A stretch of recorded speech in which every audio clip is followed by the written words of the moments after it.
For more latest videos and updates, please subscribe our channel and hit the bell icon.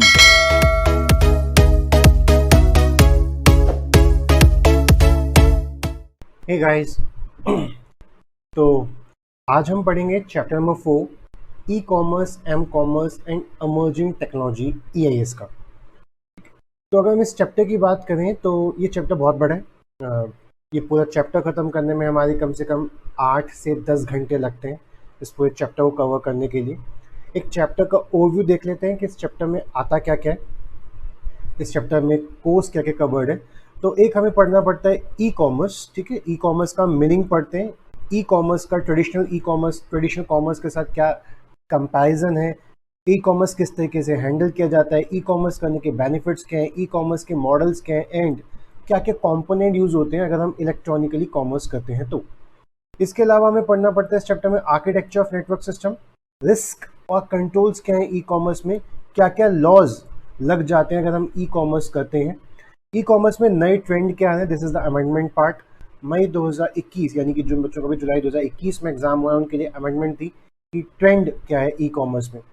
Digital payment, उसके digital payment के अंदर छोटे छोटे points हैं कि कितने टाइप के डिजिटल पेमेंट होते हैं, एडवांटेजेस बता दो, ड्रॉबैक्स बता दो डिजिटल पेमेंट्स की कॉन्सेप्ट। फिर हम एमर्जिंग टेक्नोलॉजीज के ऊपर आते हैं और उसमें पढ़ते हैं वर्चुअलाइजेशन क्या होता है, उसके कॉन्सेप्ट क्या है, कहाँ यूज़ होता है, क्या क्या टाइप्स के वर्चुअलाइजेशन होते हैं, ग्रिड कंप्यूटिंग क्या होती है, बेनिफिट्स क्या है, टाइप्स ऑफ रिसोर्सेज क्या यूज़ कर सकते हैं ग्रिड कंप्यूटिंग में, आप कहाँ पे अप्लाई होता है, एप्लीकेशन एरियाज कहाँ हैं, और अल्टीमेटली ग्रिड कंप्यूटिंग एक कंसर्न है सिक्योरिटी के रिलेशन में। Cloud computing meaning, characteristics, advantage, drawbacks, cloud computing environment, cloud computing service model, and cloud में क्या क्या इश्यूज अराइज हैं जिसको हमें ठीक करना बड़ा ज़रूरी है। Mobile computing meaning, components, working of mobile computing, benefits, limitation, ठीक है। एंड ग्रीन कंप्यूटिंग, BYOD के advantage, emerging threat, web 3.0, IoT, artificial intelligence and machine learning. तो अगर हम मोटा मोटा देखें तो ये हमारे टॉपिक्स, ये सब टॉपिक्स अगर हम मोटा मोटा देखें तो टोटलिटी में हमारे पास 16 टॉपिक्स हैं जो हमें इस चैप्टर के अंदर कवर करने होते हैं, ठीक है। तो आज हम अपनी क्लास शुरू करेंगे बहुत ही बेसिक टॉपिक्स के साथ। इसको पढ़ने में शायद आपको मज़ा आए, आपको लगे कि हाँ EIS इतनी बोरिंग भी नहीं है। तो पहले आपका रस दिया जाएगा, पहले आपको एक्चुअली थोड़ा सा मज़ा दिया जाएगा और फिर हम कुछ दिमाग लगाने वाले टॉपिक्स पाएंगे। मुश्किल कुछ भी नहीं है EIS में। अगर आपको इंटरेस्ट आ रहा है तो EIS वेरी इंटरेस्टिंग है, और अगर आपको इंटरेस्ट नहीं आ रहा तो EIS वेरी बोरिंग है। आपको फिर लगेगा सिर्फ रट्टा मारना, थियरी मारनी। तो अगर आप चाहते हैं कि आपको enterprise information system and strategic management नाम का जो पेपर नंबर 7 है आपको ईजी लगे, तो इसके लिए आपको थोड़ा बहुत इंटरेस्ट क्रिएट करना पड़ेगा। नहीं है तो क्रिएट करना पड़ेगा, अगर है तो बहुत अच्छी बात है। आज के टाइम में सिर्फ CA होने से काम नहीं चलता। CA के साथ अगर आपके पास EIS की बेटर नॉलेज है तो आप ज़्यादा एनहेंस कर पाओगे, ये आपको पता है और हमने कई क्लासेस में इस बात को डिस्कस किया। टाइम ना वेस्ट करते हुए आज क्लास शुरू करते हैं। और आज मैं आपको कुछ बेसिक टॉपिक्स पढ़ाने की कोशिश करूँगा और आपको लगेगा कि हाँ EIS तो मुझे याद भी हो रही है, EIS तो इतना ईजी है, मैं खुद से ड्राफ्ट कर सकता हूँ क्वेश्चन को। तो आज हम पढ़ना शुरू करेंगे point number 6, that is digital payment क्या होता है। उसके बाद हम पढ़ेंगे BYOD, ठीक है, और टाइम बचा तो हम पढ़ेंगे IoT। तो आज का हमारा टारगेट रहेगा कि आज हम 1.5 से 1 घंटे के बीच में अल्टीमेटली इन 3 टॉपिक्स को कवर कर पाए। ये टोटल चैप्टर हम अप्रॉक्स 8 से 10 घंटे के अंदर खत्म करते हैं। चलिए शुरू करते हैं। तो ये चैप्टर जो है चैप्टर 4 EIS का स्टडी मटेरियल, ICAI का दिया हुआ स्टडी मटेरियल का EIS चैप्टर नंबर 4, जिसका नाम क्या है, e commerce, m commerce and उभरती हुई टेक्नोलॉजीज, इमर्जिंग टेक्नोलॉजीज। तो इसमें हम सबसे पहले आज की क्लास में क्या पढ़ने वाले हैं, 3 टॉपिक कोशिश करेंगे कवर करने की। First is digital payment. Digital payment के अंदर में 3 टॉपिक्स पढ़ने। 3 टॉपिक्स कौन कौन से पढ़ने sir? Different types of digital payment कौन से हैं, उनके एडवांटेज क्या हैं, उनके ड्रॉबैक्स क्या हैं। इसके अलावा हम पढ़ेंगे BYOD, उसके एडवांटेज क्या है, उसके इमर्जिंग थ्रेट्स क्या है, फिर हम पढ़ेंगे IoT एंड IoT के कॉम्पोनेंट्स क्या क्या होते हैं, ठीक है। ओके, आज इधर शुरू करते हैं। तो चैप्टर नंबर 4 हमने ओपन कर लिया। चैप्टर नंबर 4 का पेज नंबर 228 पे अगर आप जाएंगे तो उसमें हम क्वेश्चन नंबर 22 देख पा रहे हैं, जो कि डिजिटल पेमेंट कैटेगरी के अंदर आता है। तो ऐसे सिंपल सा डायरेक्ट क्वेश्चन पूछ सकता है, एक्सप्लेन डिजिटल पेमेंट्स। आपको कोई हिरार्की फॉलो करने की जरूरत नहीं है। हमने रैंडमली 2-3 टॉपिक उठाए और हम रैंडमली इन टॉपिक्स को आज पढ़ने की कोशिश करेंगे, ठीक है। इस टॉपिक का किसी और टॉपिक से कोई लिंकेज है नहीं। एक जेन्युइन क्वेश्चन है कि डिजिटल पेमेंट क्या होता है, एक डिजिटल पेमेंट क्या होता है, एंड हमें कुछ ड्रॉबैक्स भी बताइए या फिर हमें कुछ एडवांटेजेस एंड डिसएडवांटेजेस बताइए किसके, डिजिटल पेमेंट के। तो आपको कोई पूछे कि डिजिटल पेमेंट क्या होता है, आपको पता तो है, लेकिन लिखते समय आपके थोड़े हाथ कांपते हैं कि मैं क्या लिखूं डिजिटल पेमेंट के बारे में। तो आपको बड़ा सिंपल सी भाषा में लिखना है, आपके स्टडी मटेरियल में दे रखा है कि डिजिटल पेमेंट क्या होते हैं सर।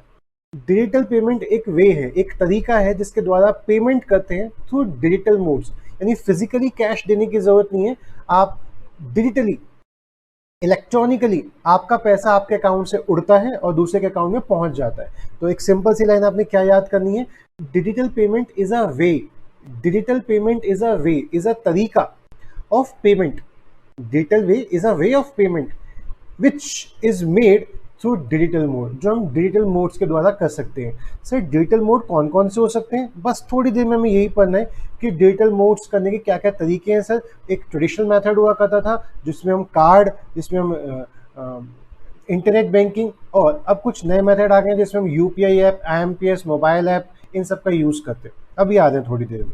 तो व्हाट इज डिजिटल पेमेंट लिखने को आएगा तो क्या लिखोगे 1 मार्क से 2 मार्क में, डिजिटल पेमेंट क्या होता है, डिजिटल पेमेंट एक वे है, एक तरीका है जिसके द्वारा हम पेमेंट करते हैं, विच is made through digital modes, and digital modes अभी पढ़ेंगे, यूपीआई के माध्यम से, आईएमपीएस के माध्यम से, नेट बैंकिंग के माध्यम से, डेबिट कार्ड के माध्यम से, क्रेडिट कार्ड के माध्यम से हमारे अकाउंट से पैसा उड़ेगा और दूसरे अकाउंट के पैसा पहुंचेगा। फिजिकली कैश की बात नहीं कर रहे, डिजिटल पेमेंट्स की बात कर रहे हैं। फिर से बोलेंगे what is digital payment, digital payment is a way of payment which is made through digital modes. In digital payment, payer जो पैसा दे रहा है and pay जिसको पैसा मिल रहा है, both uses digital mode, both uses। तो आपके पास भी, मैं अगर आपको ऑनलाइन पेमेंट कर रहा हूँ तो आपके पास भी ऑनलाइन ही पेमेंट आ रही है, आपके पास कोई हार्ड कैश नहीं आ रहा। तो in digital payment payer and payee both uses digital modes to send and receive the money. It is also to be called as electronic payment, इसी को हम ई पेमेंट भी कह देते हैं। So no hard cash is involved in digital payment and all the transaction in digital payment are completely online.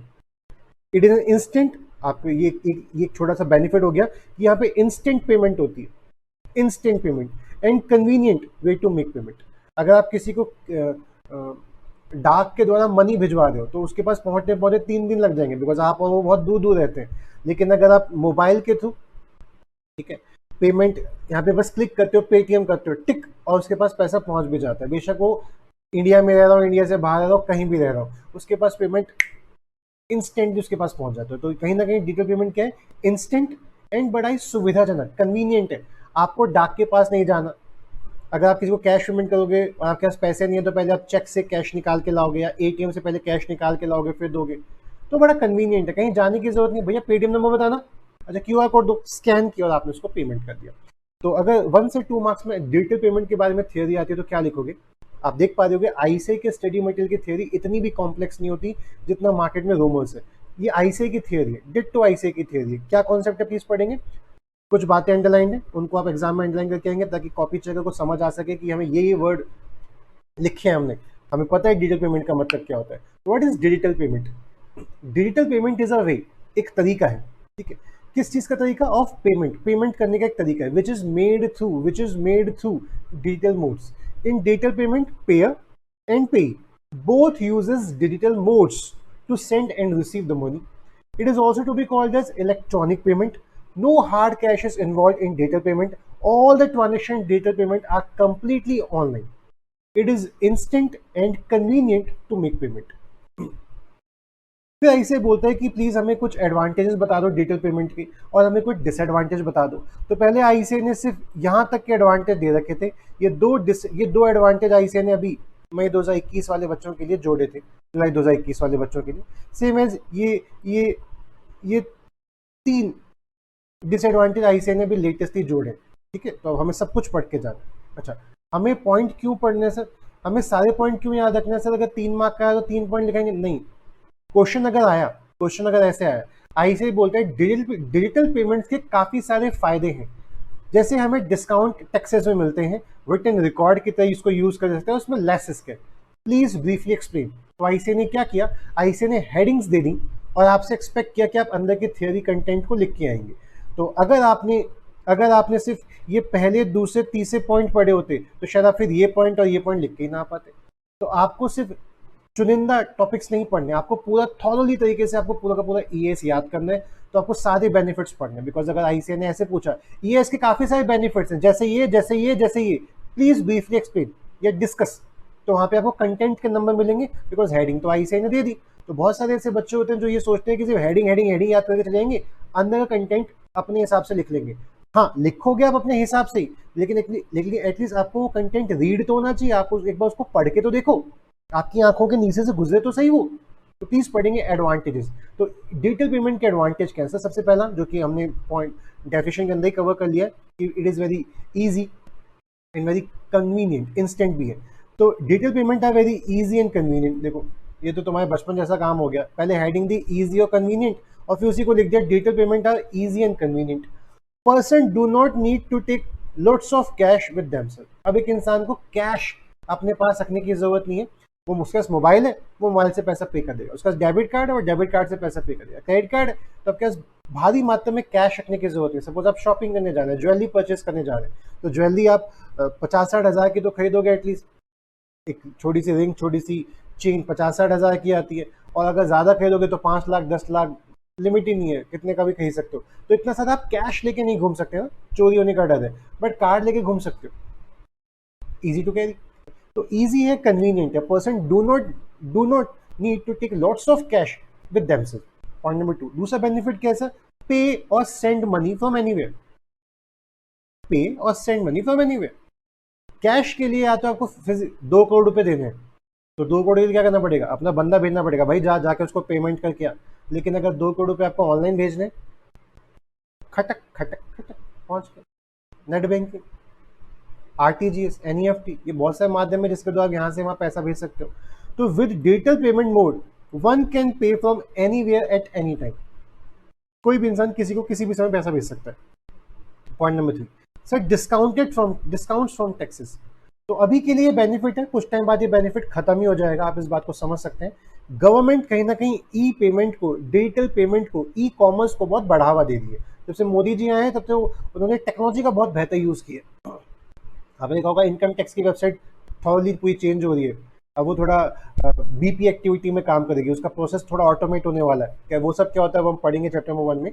तो discount from taxes, यानी आज के टाइम पे करंटली इंडियन गवर्नमेंट बहुत सारे डिस्काउंट देती है।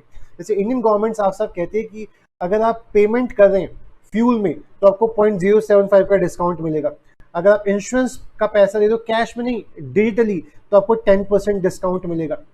तो ऑनलाइन को अभी प्रमोट किया जाए, डिजिटल पेमेंट्स को भी प्रमोट किया जाए। तो क्या लिखा है? Government has announced many discount scheme to encourage digital payment. User get 0.75% discount on fuels and 10% discount on insurance premium of government insure. तो गवर्नमेंट इंश्योर को अगर आप इंश्योरेंस का पैसा दे रहे हो तो उस पर आपको डिस्काउंट मिलता है अगर आप डिजिटली पेमेंट कर रहे हो तो ये अभी के लिए बेनिफिट है। Point number 4, return records maintain रहते हैं। मैंने क्रेडिट कार्ड से कोई भी शॉपिंग की, मैंने पेटीएम से किसी को भी पैसा पे किया, तो उसका एक रिटर्न रिकॉर्ड होता है कि आपने इतने रुपए इसको दिए, इतने रुपए इसको दिए, इतने रुपए इसको दिए, इतने रुपए इसको दिए। कैश का क्या है? खर्च हो गया, कहाँ खर्च किया पता नहीं चला है। तो आज के टाइम पे मैं और मेरे दोस्त जब कभी घूमने के लिए जाते हैं, कहीं पे भी एक्सप्लोर करने के लिए जाते हैं, तो ऐसा तो है नहीं ना कि एक इंसान ही पेमेंट करता रहे और दूसरा इंसान, तो हम क्या करते हैं कि अल्टीमेटली सब अपना अपना कार्ड यूज कर सकते हैं। ठीक है, ठीक है। कार्ड यूज करने से फायदा क्या है कि कोई भी इंसान अगर कार्ड से पेमेंट करेगा तो उसका रिकॉर्ड मेंटेन हो जाएगा, यानी जब ट्रिप एंड होगी, जब हम अपना टूर खत्म करेंगे तो सब लोग ऑनलाइन देख लेंगे, भाई मैंने इतना इतना खर्च किया, ठीक है रिकॉर्ड, मैंने इतना इतना खर्च किया, ठीक है रिकॉर्ड, और आपस में सब लोग आपस में डिस्ट्रीब्यूट कर देते हैं। भाई टोटलिटी में हमारा 6 लाख का खर्चा है, पर पर्सन 1 लाख पड़ा, तो 1 लाख रुपए चलो आपस में 300 को दे दो। लेकिन अगर कैश हम लोगों ने खर्च किया होता तो हमें समझ नहीं आता यार वो कहाँ दिया था, वहाँ पे कितना दिया था। अगर हम पार्किंग भी करें तो पेटीएम से करते हैं, पेटीएम से फायदा क्या है, हमारे पास रिकॉर्ड है कि 50 रुपए हमने पार्किंग के लिए दिए, और ऐसे छोटे मोटे खर्च हमें याद भी नहीं रहते। तो रिटन रिकॉर्ड्स की तरह काम आता है जो आपको फ्यूचर में हेल्प करता है। क्रेडिट कार्ड का मैसेज आया कि आपको इतना पेमेंट करना है, तो मैं समझ पाऊंगा यार इतना खर्चा कहाँ कर दिया, लेट मी चेक, मैं अच्छा इतना यहाँ, इतना, अरे यार इतना खर्चा। तो कई बार आपको फ्यूचर में अपना बजट बनाने में भी आसानी होती है कि आपको ज्यादा खर्चा नहीं करना चाहिए, आपने ये छोटे छोटे खर्चे बहुत सारे कर दिए। तो रिटन रिकॉर्ड से आपको फ्यूचर में अपनी बजटिंग करने में आसानी होगी। अगर आप ई पेमेंट करेंगे तो कैश पेमेंट में याद ही नहीं रहता कहाँ पे कितना खर्च किया, और हर समय आप बुक और कॉपी लेके चल नहीं सकते कि आप लिख रहे हो अपना खर्चा। लेकिन ई पेमेंट में कुछ लिखने की भी जरूरत नहीं है, ऑटोमेटिकली वो चीज़ रिकॉर्ड हो रही है। तो user often forget to note down his और हर स्पेंडिंग, और even if noting is done, it takes lot of time. They are automatically recorded in passbook or inside e-wallet app. This help to maintain record, track spending and budget planning में आपकी help करता है कि future आपने एक खर्चे किए, आपने 100 रुपये उसको दे, ये 100 करके ना तुमने बहुत सारे खर्चे किए, तो इन 100 रुपये के खर्चों को बैन लगाओ, इन पे खर्चा करने की जरूरत नहीं है, ये बेफालतू के खर्चे हैं। 100 करते करते करते तुम दिन भर में न जाने 4-5 हज़ार तो ऐसे ही खर्च कर देते हो। तो इससे आपको अपने खर्चों के बारे में पता चलता है, इससे आप फ्यूचर प्लानिंग कर सकते हो, बजट बना सकते हो कि हम यहाँ खर्च नहीं करना चाहिए, ये अननेसेसरी खर्चे हो रहे हैं हमारे। लेस रिस्क है। अगर आप कैश लेके जा रहे हो, 50 लाख का आप कैश लेके जा रहे हो, किसी चोर ने चुरा लिया, गए तो गए। लेकिन अगर आप कार्ड लेके जा रहे हो, किसने वो कार्ड चुरा लिया, बैंक मेरा कार्ड ब्लॉक कर दो, तो कार्ड ब्लॉक करके आप अपने कार्ड के होने वाले मिसयूज को रोक सकते हैं। तो क्या कहता है, digital payment have less risk if used wisely. अगर आप इसको ध्यान से यूज करते हैं तो if user loses his mobile phone या डेबिट या क्रेडिट कार्ड और Aadhaar card, no need to worry a lot, no one can use anyone else money without M PIN number, CVV number, इन सब के बिना वो आपका यूज नहीं कर पाएगा, फिंगरप्रिंट, ओटीपी के वगैरह वो यूज नहीं कर पाएगा। और अगर आपको लगता भी है तो आप अपना कार्ड ब्लॉक करा लो। जैसे आजकल होता है कार्ड टैप कर सकते हो, चिप वाले कार्ड आते हैं, वहाँ पे आपने कार्ड को टैप किया तो ऑटोमेटिकली आपके अकाउंट से पैसा कट जाता है और दूसरे पे पहुंच जाता है। 5,000 तक की लिमिट है कि टैप करके आप 5, तो आपका वो वाला कार्ड खो गया, उसमें पिन की जरूरत नहीं पड़ती। तो ऐसे में आप क्या करोगे, कार्ड को ब्लॉक करवा दोगे। तो क्या कहते हैं, it is advised that user should get card block अगर उसका कार्ड लॉस हो जाता है, पैसा ही नहीं खर्च हुआ आपका पैसा बच गया। और अगर कैश होता तो चोरी हो गया, तो चोरी हो गया।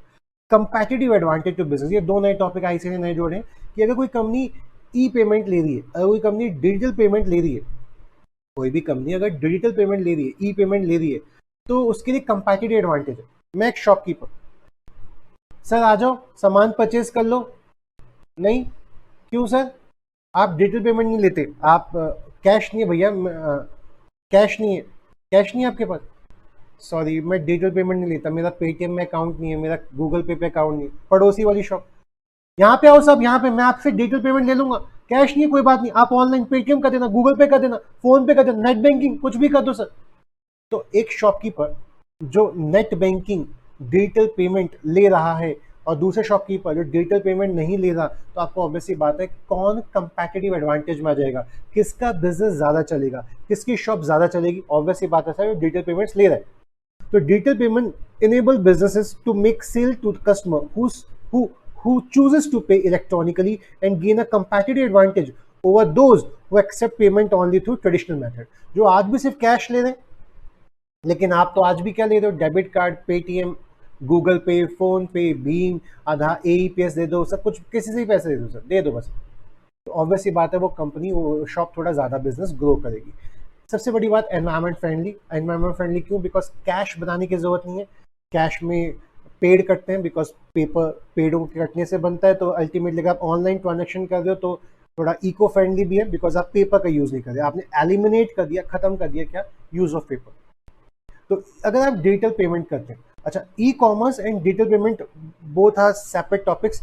ई कॉमर्स का मतलब क्या है, इलेक्ट्रॉनिकली व्यापार करना। जैसे आप फ्लिपकार्ट से शॉपिंग करते हो, तो आपने फ्लिपकार्ट से फेस टू फेस शॉपिंग तो की नहीं, आपने फेस टू फोन शॉप की, दैट इज इलेक्ट्रॉनिकली, आपने इलेक्ट्रॉनिक गैजेट्स का यूज करके आपने शॉपिंग की।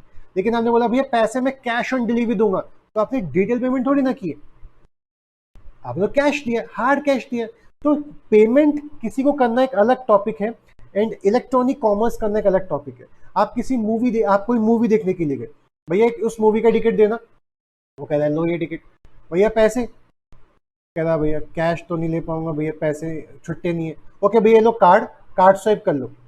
तो आपने ट्रांजेक्शन कैसे की, इलेक्ट्रॉनिकली। आपने जो व्यापार किया, बिजनेस किया, सब वो तो हमने फेस टू फेस किया, लेकिन जो पेमेंट कर रहा हूँ वो इलेक्ट्रॉनिकली कर रहा हूँ। तो इलेक्ट्रॉनिक पेमेंट, डिजिटल पेमेंट, ई पेमेंट एक सेपरेट कॉन्सेप्ट है एंड ई कॉमर्स एक सेपरेट कॉन्सेप्ट है। तो ऐसे ही आपसे पूछता है what is digital payment, explain it's advantage. तो आपने क्या लिखना है, डिजिटल पेमेंट क्या है, एक बार जल्द से रिकॉल करेंगे। हम कोशिश क्या करेंगे कि हम क्लास में याद कर लें, बिकॉज EIS-SM का जो कंटेंट है वो बहुत ज़्यादा है और बच्चों की हमेशा डिमांड रहती है सर जल्दी से जल्दी खत्म कर दो। हमारे अकाउंट्स में लग गए सर इतने लेक्चर, हमारे एफएम में लग गए इतने लेक्चर, हमारे ऑडिट में लग गए सर, ईएएस हम जल्दी खत्म कर दो। तो एक टारगेट हमारा ये भी रहता है कि हम 70 से 80 घंटे के अंदर पूरी की पूरी ईएएस खत्म करें, ठीक है। और दूसरा टारगेट ये रहता है कि अब 70 से 80 घंटे में खत्म करोगे मतलब रिवीजन टाइम कम होगा, तो हम रिवीजन वीडियो अलग से बना के दे देते हैं। हर क्लास में रिवीजन पे इतना टाइम नहीं डिवोट करेंगे, हम एक ही टॉपिक में इतना टाइम डिवोट करेंगे कि हमें उसको बाद में रिवीजन बहुत फास्ट हो जाए और हम खुद से कर सकें। बिकॉज नेक्स्ट टाइम जब नेक्स्ट क्लास में नेक्स्ट टॉपिक पढ़ाया जाएगा तो वो नेक्स्ट टॉपिक फ्रेश पढ़ा जाए, पुराने टॉपिक को रिवाइज करते करते थक ना जाए, ताकि फ्रेश टॉपिक को फिर यार आप तो थक गए अब क्या पढ़ेंगे, तो फ्रेश टॉपिक फ्रेश तरीके शुरू करेंगे। तो एक ही टॉपिक को एक ही क्लास में 3-4 बार पढ़ेंगे ताकि आपको याद हो जाए। What is digital payment? Digital payment is a way, एक तरीका है जिसके द्वारा आप पेमेंट करते हो। कैसे? Through online mode, through digital modes. In digital payment payer भी और पे भी बोथ यूज कर रहे हैं digital modes to receive and to pay money. It is also to be called as electronic payment. No hard cash is involved in digital payment. All the transactions in digital payment are completely online. It is instant and convenient to make payment. इसके advantage क्या है sir? पहला advantage है easy और convenient है, pay और send money to anywhere from anywhere. Discounted मिलते हैं टैक्सेस में, गवर्नमेंट डिस्काउंट देती है बहुत जगहों पे। रिटर्न रिकॉर्ड्स मेंटेन रहते हैं, लेस रिस्क है, और आप जो ई पेमेंट यूज कर रहा है और जो दूसरा बंदा ई पेमेंट यूज नहीं कर रहा उसका बिजनेस ज्यादा चलेगा। एनवायरमेंट फ्रेंडली, बिकॉज पेपर कहीं ना कहीं यूज अप होने कम हो गए। सर ड्रॉबैक्स क्या है? अगर हम ई पेमेंट करते हैं, अगर हम डिजिटल पेमेंट करते हैं, तो उसके डिसएडवांटेज क्या है? सर डिसएडवांटेज भी है। पहला, डिफिकल्ट है उस इंसान के लिए जिसको मोबाइल फोन, जिसको credit card, debit card use करना नहीं आता, या जिसके लिए अभी भी हवा है, जिसके लिए अभी भी डर है कि मैं डिजिटल पेमेंट करूं या ना करूं, मेरा पिन किसी चुरा लिया तो जो ज्यादा अवेयर नहीं है डिजिटल पेमेंट्स के बारे में, उसके लिए आज भी एक बहुत बड़ा ड्रॉबैक है। बहुत सारे ऐसे लोग होंगे, आपके दादाजी परदादाजी, जो कहते होंगे नहीं नहीं नहीं हमें डेबिट कार्ड यूज नहीं करना, नहीं नहीं नहीं पेटीएम यूज नहीं करना, मैंने सुना है, मैंने न्यूज में सुना है फ्रॉड हो गया ऑनलाइन, नहीं नहीं मैं डरता हूँ। तो अभी भी बहुत सारे नॉन टेक्निकल पर्सन है, इनको ऐप्स का, मोबाइल फोन का, कार्ड का संपूर्ण प्रयोग करना नहीं आता, वो किसी को भी पिन बता देते हैं, तो उनके लिए बहुत टिपिकल है, उनके लिए फिर वो बहुत ही हानिकारक है, ड्रॉबैक है। As most of the digital payment mode are based mobile phones, the internet and cards, so these modes are somewhat difficult for non-technical persons such as farmer, worker, senior citizen, etc. इनको ज़्यादा computer चलाना, internet चलाना नहीं आता, as per theory. आता है, अगर आपके दादाजी को, फार्मर को आता है तो अच्छी बात है, एज पर थ्योरी। इन लोगों को इतना अच्छा अभी इंटरनेट, मोबाइल फोन चलाना नहीं आता, तो उनके लिए बहुत डिफिकल्ट टास्क है, वो ई पेमेंट पे इजिली ट्रांसफर शिफ्ट नहीं होंगे। रिस्क ऑफ डेटा थेफ्ट, मैं किसी को हार्ड कैश दे रहा हूं, ये लो भैया कैश, कोई चोरी करना है, ये धूम मैंने उसको घूसा मार दिया वहीं पे, बिकॉज मैं अच्छा खासा बॉडी बिल्डर इंसान। लेकिन अगर मैं बहुत ही मैं हार्ड कैश नहीं पे कर रहा, मैं ऑनलाइन पेमेंट कर रहा हूँ, तो मैं अपने इस कंप्यूटर से, अपने इस मोबाइल से पेमेंट कर रहा हूँ, और आप इस मोबाइल, इस कंप्यूटर पैसा रिसीव करेंगे। बीच में जो डेटा जा रहा है वो इंटरनेट पे जा रहा है। बीच में अगर किसी ने आपका डेटा चुरा लिया, तो आपका डेटा थेफ्ट कर लिया, तो आपका पिन कॉपी कर लिया, तो हालांकि ये सब एनक्रिप्टेड फॉर्मेट में जाता है, जो भी चीज इंटरनेट पे जा रही है वो एनक्रिप्टेड फॉर्मेट में जा रही है। क्रिप्टोग्राफी का यूज हो रहा है, क्रिप्टोग्राफी भी थोड़ी देर में समझ लेंगे। एनक्रिप्टेड मतलब आपने जो, सपोज आपने लिख के भेजा आपका पासवर्ड 1234, तो 1234 नहीं जा रहा, वो कैसे जा रहा होगा? बीच में हैश, परसेंटेज, मल्टीप्लीकेशन का साइन, प्लस का साइन, ये 4 अक्षर बन के जा रहे होंगे, ताकि कोई चुराए भी तो उसको समझ नहीं हैश क्या। पासवर्ड था 1234, जो कि एनक्रिप्ट होकर जा रहा है, जो कि कोडिफाई होकर जा रहा है इस फॉर्मेट में। बट अगर किसी ने वो कोड तोड़ लिए, तो रिस्क ऑफ डेटा थेफ्ट भी हो सकता है। There is a big risk of data theft associated with digital payment. Hackers can hack the server of the bank or e-wallet a customer is using and easily get his personal information. So they can use this information to steal money from the customer account. एकदम से आपके account में सारा पैसा उड़ के इनके पास पहुंच जाएगा, तो ये एक रिस्क है। ओवर स्पेंडिंग हो जाती है, कैश खत्म हो गया है। अगर सोचो, छोले कुलचे मोस्टली जगहों पे आपने ठेले पे, रेडी पे खाए होंगे। रेडी का डोसा, इनके जो दाम होते हैं बड़े प्यारे से होते हैं। 20 रुपए के छोले कुलचे, 40 रुपए के छोले कुलचे, 50 रुपए का डोसा, 50 रुपए का इडली सांभर। तो जो 50 रुपए में आपका एक ब्रेकफास्ट हो सकता है, एक लंच हो सकता है, एक डिनर हो सकता है।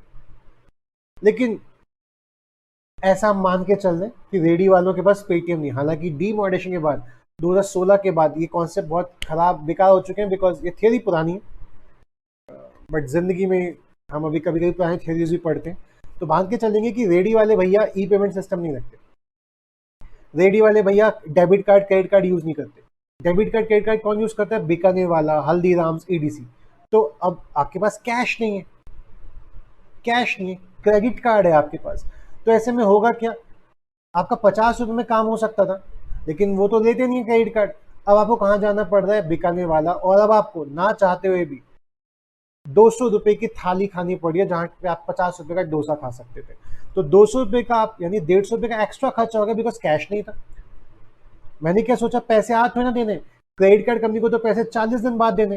तो इस उम्मीद में इंसान खर्चा खर्चा खर्चा करता रहता है, और फिर जब बिल आता है, अरे तो कुछ ज्यादा खर्चा कर दिया, तो ये दिक्कत हो जाती है, ओवर स्पेंडिंग। तो one keeps limited cash in her physical wallet, hence think twice before buying anything. इतने पैसे बचे, खर्च करूं कि ना करूं? लेकिन card, debit card, credit card, अरे कर दे यार, 40 दिन बाद पेमेंट होनी है। But if digital payment mode are used, one has to access all his money that can resulting in over spending. Cash आप 1 लाख रुपए लेके गए, तो सोचते हो ना, कैश लेके गए 1 लाख, यार 1 लाख में खरीदना है सामान। लेकिन अगर आप कैश लेके नहीं लेके कार्ड में, तो बैंक में तो सारा पैसा ही पड़ा है, ये पसंद आ रहा है, चलो ले लो, 2 लाख का भी है तो ले लो, बिकॉज आपको पता है कार्ड है। लेकिन कैश होता तो यार 1 ही लाख लेके आया हूँ, 1 लाख की शॉपिंग करेंगे।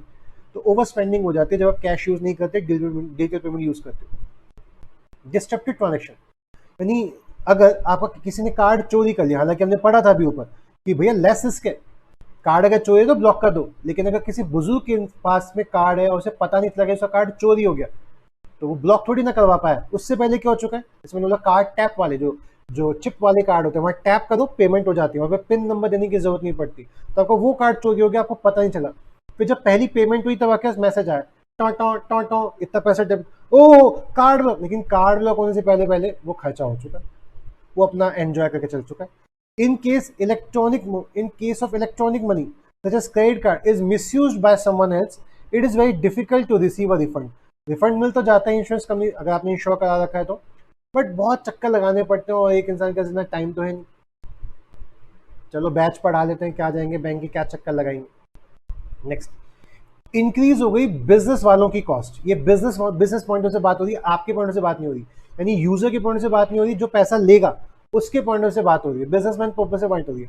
अगर वो आपसे डेबिट कार्ड एक्सेप्ट कर रहे हैं, एक शॉपकीपर था ना, डेबिट कार्ड ले दूंगा सर, क्रेडिट कार्ड भी ले दूंगा सर, मैं नहीं ले पाऊंगा सर, तो जो डेबिट कार्ड क्रेडिट कार्ड ले रहा है उसको पीओएस मशीन लगानी पड़ेगी, समझो। तो एक मशीन होती है, उसके अंदर कार्ड इंसर्ट होता है या स्वाइप होता है, टच होता है, तो मशीन खरीदनी पड़ेगी। मशीन के लिए उसको रजिस्टर कराना पड़ेगा बैंक के साथ, वो उससे पर ट्रांजेक्शन के पैसे ले रहा होगा, तो उसके लिए खर्चा बढ़ गया। सिर्फ कैश लेता तो 100 रुपये सिर्फ मेरी जेब में जाता, लेकिन 100 रुपये अगर मैं कार्ड के थ्रू ले रहा हूँ, तो कहीं ना कहीं 1 रुपया तो बैंक के पास ज्यादा है, बिकॉज बैंक मुझे सुविधा दे रहा है कि मैं ऑनलाइन पेमेंट ले सकूँ।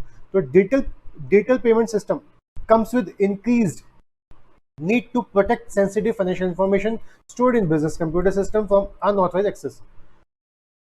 अब आपको इंस्टॉल करने पड़ेंगे, मेंटेन करने पड़ेंगे sophisticated payment security technology EDC, because online payment हो रही है तो उसमें एनक्रिप्शंस लगेंगे, तो एनक्रिप्शंस के लिए बैंक आपको सही सुविधा देगा, तो उसकी पेमेंट भी देगा। And the necessity of internet access, the most important. अगर आपके पास इंटरनेट नहीं है, भैया पेमेंट तो करो लेकिन हो नहीं रही, नेट इंटरनेट नहीं आ रहा, कैश होता देते चलते बनते, यहाँ खाना खा लिया, भैया यहाँ नेटवर्क नहीं आ रहा, कैसे करूँ आपको पेमेंट, बताओ कैसे करूँ। देखो कैश होता तो आप चेक करते कैश है, चलो खाना खा लेते, लेकिन आपने खाना खा लिया कि बाद में पेमेंट तो कर ही दूंगा फोन पे, पेटीएम वगैरह से, भैया हो नहीं रहा, बिकॉज इंटरनेट नहीं आ रहा। इफ इंटरनेट नहीं होगा आपके मोबाइल फोन के अंदर, या इंटरनेट लॉस्ट हो जाएगा, नेटवर्क नहीं आएंगे, तो आप ई पेमेंट भी नहीं कर पाएंगे। तो कहीं ना कहीं नेसेसिटी है इंटरनेट को एक्सेस करने की। तो digital payment can not be perform if internet connection is fail. तो ड्रॉबैक्स क्या हो गए, नॉन टेक्निकल पर्सन के लिए बहुत डिफिकल्ट है, रिस्क है, अगर किसी ने डेटा चुरा लिया यहाँ से, जब आप यहाँ से पेमेंट करें तो बीच में किसी ने डेटा चुरा लिया तो रिस्क है, ओवर स्पेंडिंग कर देते हो कई बार आप, डिस्प्यूटेड ट्रांजेक्शन है, अगर आपका किसी ने कार्ड यूज कर लिया तो रिफंड पाने में बहुत मुश्किल आती है। इंक्रीज हो गई उन बिजनेसमैन की कॉस्ट जो ई पेमेंट सिस्टम लगाएं, बिकॉज उनको हिसाब से हार्डवेयर, सॉफ्टवेयर, एनक्रिप्शन टेक्नोलॉजीज लगानी पड़ती है। एंड नेसेसिटी, जरूरत है किसकी, इंटरनेट को एक्सेस करने की। इंटरनेट नहीं आपके मोबाइल फोन में, यू कांट डिजिटली पे टू समवन एल्स, ठीक है। तो अभी इसी चीज को हम एक बार समरी फॉर्मेट में देख लेते हैं। डिजिटल पेमेंट हमें क्या याद रखना है, याद क्या रखना है, वो हमने पढ़ी थियोरी, पूरा का पूरा study material question answer wise. अब हम कंटेंट वाइज क्या याद रखेंगे, हम डेली जब रिवीजन करेंगे, क्लास का जब रिवीजन करोगे तो आपको क्या याद रखना है, what is digital payment. Digital payment एक वे ऑफ पेमेंट है which is made through digital mode. इसे इलेक्ट्रॉनिक पेमेंट भी कहा जाता है। इंस्टेंट और कन्वीनियंट वे है टू मेक पेमेंट। अगर मैं इसके एडवांटेज की बात करूं तो क्या एडवांटेज है, ईजी और कन्वीनियंट है, पे और send money from anywhere, discount from taxes, written records, less risk, competitive advantages to business, environment friendly. Disadvantage की बात करूँ तो difficult है for non-technical person, the risk of data theft बढ़ जाता है, ओवर स्पेंडिंग कर देते हो, disputed ट्रांजेक्शन से इंक्रीज हो जाती है बिजनेसमैन की कॉस्ट, एंड इंटरनेट को एक्सेस करने की नेसेसिटी तो है ही। अब हमें क्या पढ़ना है, different types of digital payment. Digital payment कितने टाइप्स के हो सकते हैं, तो हम आगे बढ़ जाते हैं। तो हमने एडवांटेज पढ़ लिया, ड्रॉबैक्स पढ़ लिया, हम क्या पढ़ेंगे, different types of digital payment. तो different type of digital payment कितने टाइप्स के हो सकते हैं, तो ऐसे केस बेस्ड कहानी बना के भी क्वेश्चन पूछ सकता है। सो ऐसे ने क्या पूछा, सब्सिक्वेंट टू डीमोनेटाइजेशन, डीमोनेटाइजेशन के बाद one of your Elder labour who was using traditional digital method, वो ट्रेडिशनल डिजिटल मेथड यूज करता था of making payment like card, net banking, EDC, ask for your help, और वो आपसे help मांग रहा है और जानना चाह रहा है कि अब तो डीमोनेटाइजेशन आ चुका है, मैं पेमेंट कैसे कर सकता, क्या क्या नए तरीके हैं न्यू पेमेंट करने के, आइडेंटिफाई कीजिए एंड एक्सप्लेन कीजिए। तो ये हमने नाम लिख के क्या लिखी, हमने आइडेंटिफाई किया। यूपीआई ऐप हो सकता है, यूपीआई ऐप क्या होता है उसे एक्सप्लेन करो। आईएमपीएस कर सकते हो सर, आईएमपीएस क्या होता है एक्सप्लेन करो। मोबाइल ऐप वो क्या होता है एक्सप्लेन करो। तो आई से ही एक तो साफ साफ हो सकता है न्यू मेथड ऑफ पेमेंट क्या है, ट्रेडिशनल मेथड ऑफ पेमेंट क्या है, या फिर ऐसी कोई कहानी सी बनाएगा कि ऐसे ऐसे अंकल थे, उनको न्यू मेथड ऑफ पेमेंट जानने, क्या आप उन्हें बता सकते हो, उन्हें समझा भी देना कि ये अंकल और इनका ये मतलब होता है। ठीक है, नवंबर 2018 में क्वेश्चन आया था। ओके, तो ट्रेडिशनल मेथड क्या है, पुराने जमाने में जब तक ये मोबाइल एप्स ये सब इतने फेमस नहीं हुए थे, तो पुराने जमाने में लोग पेमेंट कैसे करते थे सर। आईसी ने बोला पुराने जमाने में पेमेंट से दो तरीके से कर सकते थे, कार्ड के द्वारा या इंटरनेट बैंकिंग के द्वारा। कार्ड के द्वारा या इंटरनेट बैंकिंग के द्वारा, इंटरनेट बैंकिंग मतलब नेट बैंकिंग। नेट बैंकिंग कैसे काम करती है एक बार देख लेते हैं। जैसे सपोज ये कोटेक का आपको वेबसाइट दिख रही होगी, तो यहाँ पे आप देख पा रहे हो, दिख रहा होगा मेक पेमेंट। तो पेमेंट करने के क्या तरीके हैं दिख रहा होगा यहाँ पे, Kotak bank, Kotak credit card, net banking. तो आपने नेट बैंकिंग को ओपन किया, आपने नेट बैंकिंग का यहाँ पे अपना कार्ड का नंबर या जो भी नेट बैंकिंग का कार्ड नंबर है या सीआर नंबर है वो आपने यहाँ पे टाइप किया, पासवर्ड टाइप किया, और आप घर पे बैठे बैठे इंटरनेट के माध्यम से पेमेंट कर सकते हो। डिजिटल पेमेंट के ट्रेडिशनल और न्यू मेथड पढ़ रहे हैं, कैश वर्सेस डिजिटल पेमेंट नहीं पढ़ रहे। डिजिटली आप यहाँ पे भी पे कर रहे हो, लेकिन ये पुराने तरीके थे, आज भी हैं, बट आज और नए नए तरीके आ गए। ठीक है, तो डिजिटल पेमेंट अगर हम किसी को करेंगे तो पुराने डिजिटल पेमेंट के तरीके क्या थे, इंटरनेट बैंकिंग, उसकी थियरी यहाँ पे ज़्यादा दे नहीं रखी। इन this mode customer log to his और हर बैंक अकाउंट। तो मैंने यहाँ पे क्या किया, क्या करना है मुझे यहाँ पे अपना लॉग इन करना है अपने बैंक अकाउंट के अंदर, ताकि मैं इंटरनेट के माध्यम से नेट बैंकिंग कर सकूँ। तो in this mode, customer log into his or her bank account and make payment. All public sector, large private sector bank allow करते हैं net banking facility to their customer. कर सकते हो, तो नेट बैंकिंग की सुविधा कोटक दे रहा है, एसबीआई दे रहा है, हर कंपनी दे रही है। तो यहाँ पे आपको कंपनी ही की वेबसाइट पे जाना पड़ेगा, वहाँ पे एक ऑप्शन दिखेगा मॉड्यूल नेट बैंकिंग का, वहाँ पे आप नेट बैंकिंग पे जाके अपने लॉगिन आईडी पासवर्ड डाल के आप अपनी ट्रांजेक्शन कर सकते हो। इसके जो पिन पासवर्ड होते हैं और जो मोबाइल के पिन पासवर्ड होते हैं वो अलग अलग होते हैं। ठीक है, दो अलग अलग टेक्नोलॉजी है। दूसरा तरीका है कार्ड। अब कार्ड भी आईसी ने पढ़ने को 3 दे रखे हैं, एक क्रेडिट कार्ड, एक डेबिट कार्ड, एक स्मार्ट कार्ड। तो अगर मैं क्रेडिट कार्ड की बात करूं तो मतलब क्या है, क्रेडिट कार्ड में पहले से पैसे थोड़ी ना होते, हम पहले शॉपिंग करते हैं, फिर एक टाइम के एंड में, एक बिल डेट साइकिल के एंड में आपके पास एक बिल आ जाएगा, आपने यहाँ खर्चा किया, यहाँ खर्चा किया, यहाँ खर्चा किया, यहाँ खर्चा किया, अगले 14 दिन के अंदर आप प्लीज हमें पेमेंट कर दीजिए। तो आपके पास पैसा नहीं होता, आप खर्चे पहले कर चुके होते हो, उसके बाद बैंक को पेमेंट करते हो। तो ये एक प्लास्टिक कार्ड होता है, स्मॉल प्लास्टिक कार्ड, जो कि एक बैंक या इशूअर आपको इशू करता है। ठीक है, होल्डर टू परचेज गुड्स और सर्विस ऑन क्रेडिट, उधार पे आप सामान परचेज कर रहे हो। उधार किससे लिए, बैंक से लिया, कि बैंक से शॉपिंग तो कर लिया आपने, शॉपकीपर को तो पैसे दे दिए, लेकिन बैंक से आपने उधार कर लिया, बैंक को भी आपको पैसे वापस करने। तो it contains unique linked with an account, ये कहीं ना कहीं यूनिक नंबर आपको मिल जाता है। उसके अंदर मैग्नेटिक स्ट्रिप होती है जिसके साथ स्वाइप करते हो, पीछे ब्लैक सी स्ट्रिप होती है। हाँ, मुझे अभी क्रेडिट कार्ड दिखाने के लिए आपके साथ थोड़ा टाइम पास करना पड़ेगा। एक सेकंड, मैं भी दिखाता हूँ क्रेडिट कार्ड, अभी दिखाता हूँ।